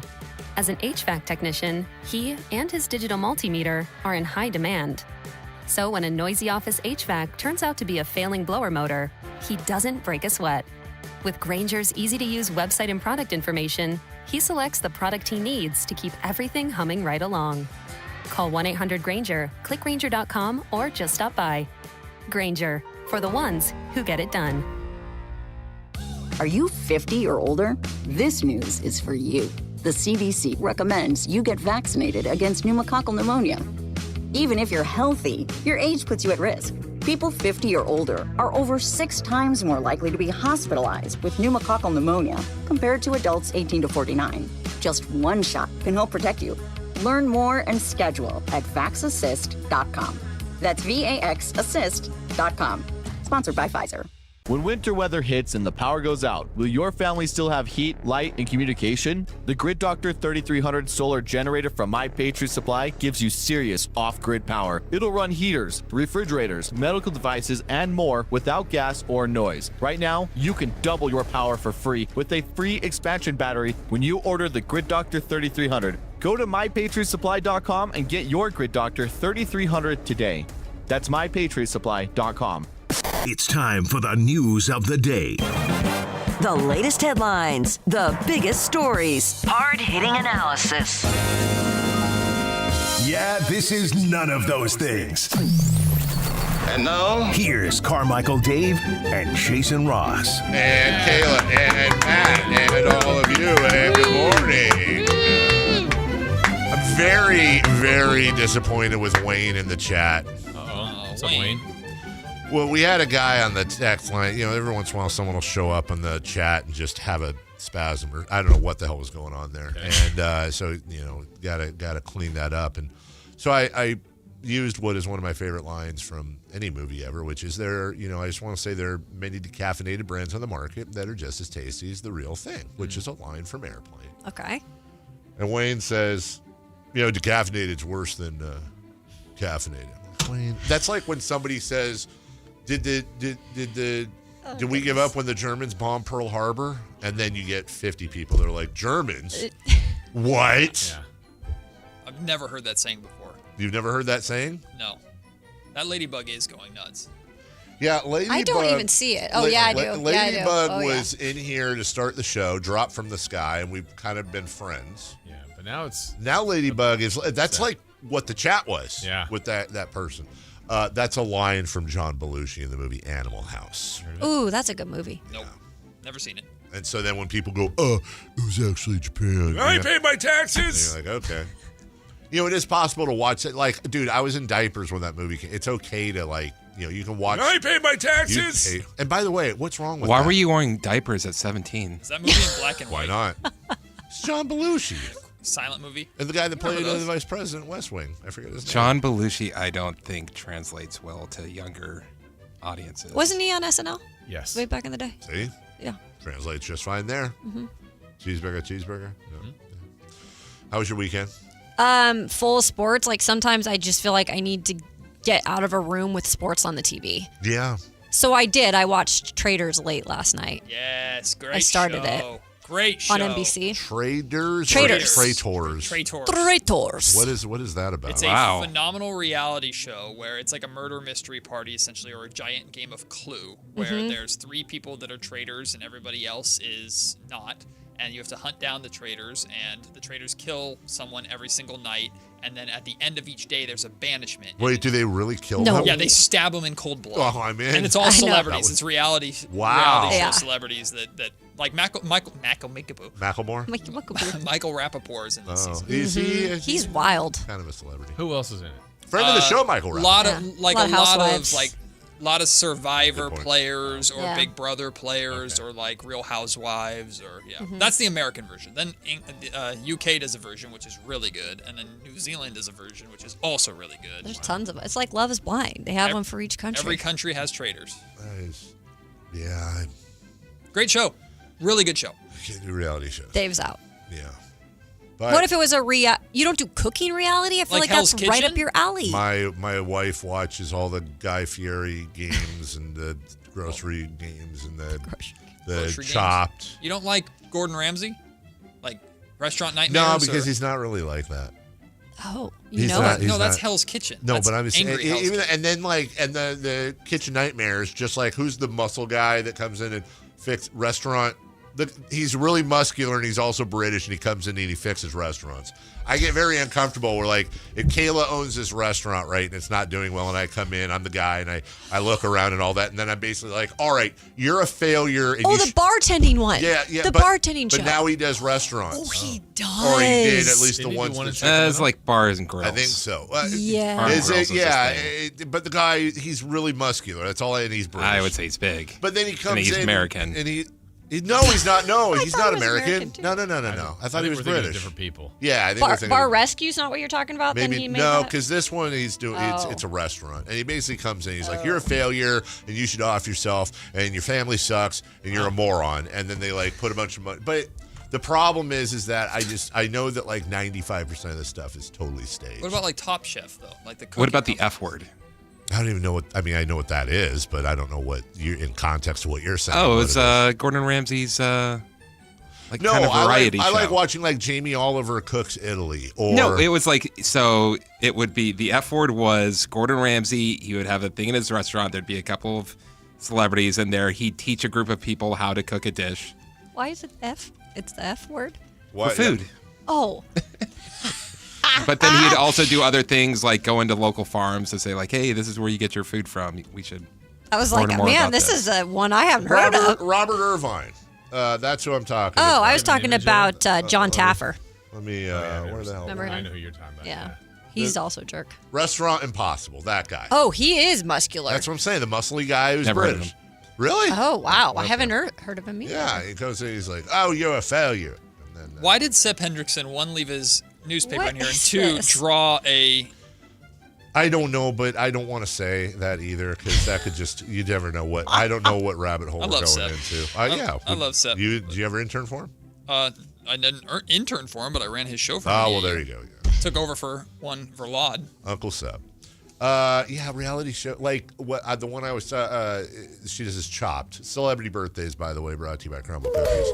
But my problem with Chopped is like unlike Barefoot Contessa or who's the chick who lives on the Oklahoma Pioneer Woman, right? I can learn stuff from them. Sorry, it's my brain. But like, I can't learn anything from. You have a gummy bear, ground beef, and a chicken, and you have to make what am I learning from that? That's dumb. Like that's not reality. I don't care. Anyways, try that meal. What? Try to make gummy. It'd probably be really good. Yeah. Like a gummy bear crusted Souffle? hamburgers. Yeah, souffle or whatever. Ew. Who's Gummy old bear. today? I don't know. That's right. Not if it's called gummy bear crusted chicken.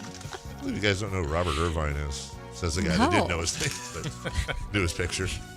Back to you, Jason. All right, let's go. On this day, in what year did the television show Dawson Creek debut? Did anybody watch it? Was it that actually a creek or named, like, was there a Dawson Creek or was it a guy in the show named Dawson? Guy in the show named Dawson. Was that the one with the guy from Varsity Blues? James Vanderbeek. Okay. Yes. Yeah. Was that like Degrassi before Degrassi? 90, I thought it was after, 94? 95 for me. 97. 96. We have a correct answer. Goes to Christopher Law, 1996. Boo. How We'll get about used to that. High School Musical? Oh. Oh. Ooh. I'm like, I've never I know seen that. that. Have at it. Matt, are we all in this together? Let's see. We are indeed all in this together. Okay. Let's do. Oh, you started out like you knew it. Yeah. I'm doing 2007. Ooh. I'll go 05. Yeah, 06. it might be earlier. Yeah. I'm going to follow the Allen style of thinking. This must be a big year, so I'm going to say 2006. All right, we have two correct answers. Chris and Kayla, Let's go. 2006. Happy birthday to Vikings quarterback J.J. McCarthy. Oh. He is 25. 23. 24. 26. We have a correct answer. Goes to Kayla Anderson, 23. Wow. Happy birthday to Buzz Aldrin. Oh. Oh, He's friends with Woody, yeah? Yeah. He actually used to do the postgame show with you. Yes. Back. Okay. Yeah, Steve Buzz Aldrin. Buzz is What's he famous for? landing on the moon. Allegedly. See how he set himself up for that job? Isn't that what? I knew you were gonna. Very well done. I had to say. Giants quarterback believes that no one did. Jackson Have Dart. you ever seen Buzz Yeah. Aldrin punch a guy that says he didn't land on the moon? Oh, it's great. I'd love to see him He punch goes, "You're Jackson." a liar and a coward." Buzz just goes crack. That's awesome. Buzz is 91. Wow. Okay. Yeah, well, I mean, you know. Yeah. I should have had Matt guess first. 89. Really, Matt would have said 26. 88. 93. Chris is closest, 96 today. Holy smokes. Attaboy, Buzz. Let's go. Birthday to Bill Maher. Chris? Yeah. 67. I think it's actually 65. 69. 68. Matt is closest, 70th birthday Oh. today. Okay. Bill. He's a here- lot younger than he looks. He's here tonight. Tyler Hero. Oh. 20. Jeez. 28. 26. 27. 29. We have a correct answer. Goes to Kayla Anderson, 26. Huh. It It was killing it this round. How about Nick Foles? BDN Oh. is BDN. He was Nick Foles. Big. Yeah, big Nick Foles. Nick is 42. Whoa. I was going to say, okay, I'll go 38. 37. 41. We have another correct answer from Kayla. How I many know my was this? players. I think that's. So why aren't we accusing her of cheating? I'm not. I got I one right. I think I've covered so many damn you were so players. good. I got Okay. one right the first day, and I got accused. She's gotten 17 right Is that today. three? It Is doesn't that three? matter. I think that's three It's in a at row. least 2 in a row with the exact Let's say it's answer. 3 in a row. We have a rule here. Nobody's ever gotten 4 in a row. We get out of the way for whoever can go for 4 in a row. So is this it? No, I'm gonna give you I'm gonna- choices. Rainn Wilson from The Office. Let's see. Jason Richardson, Questlove, or Ozzie Guillen. Oh. Try to get 4 in a row. Ozzy. Okay, is how old today? 60. Okay. 63. 61. 62.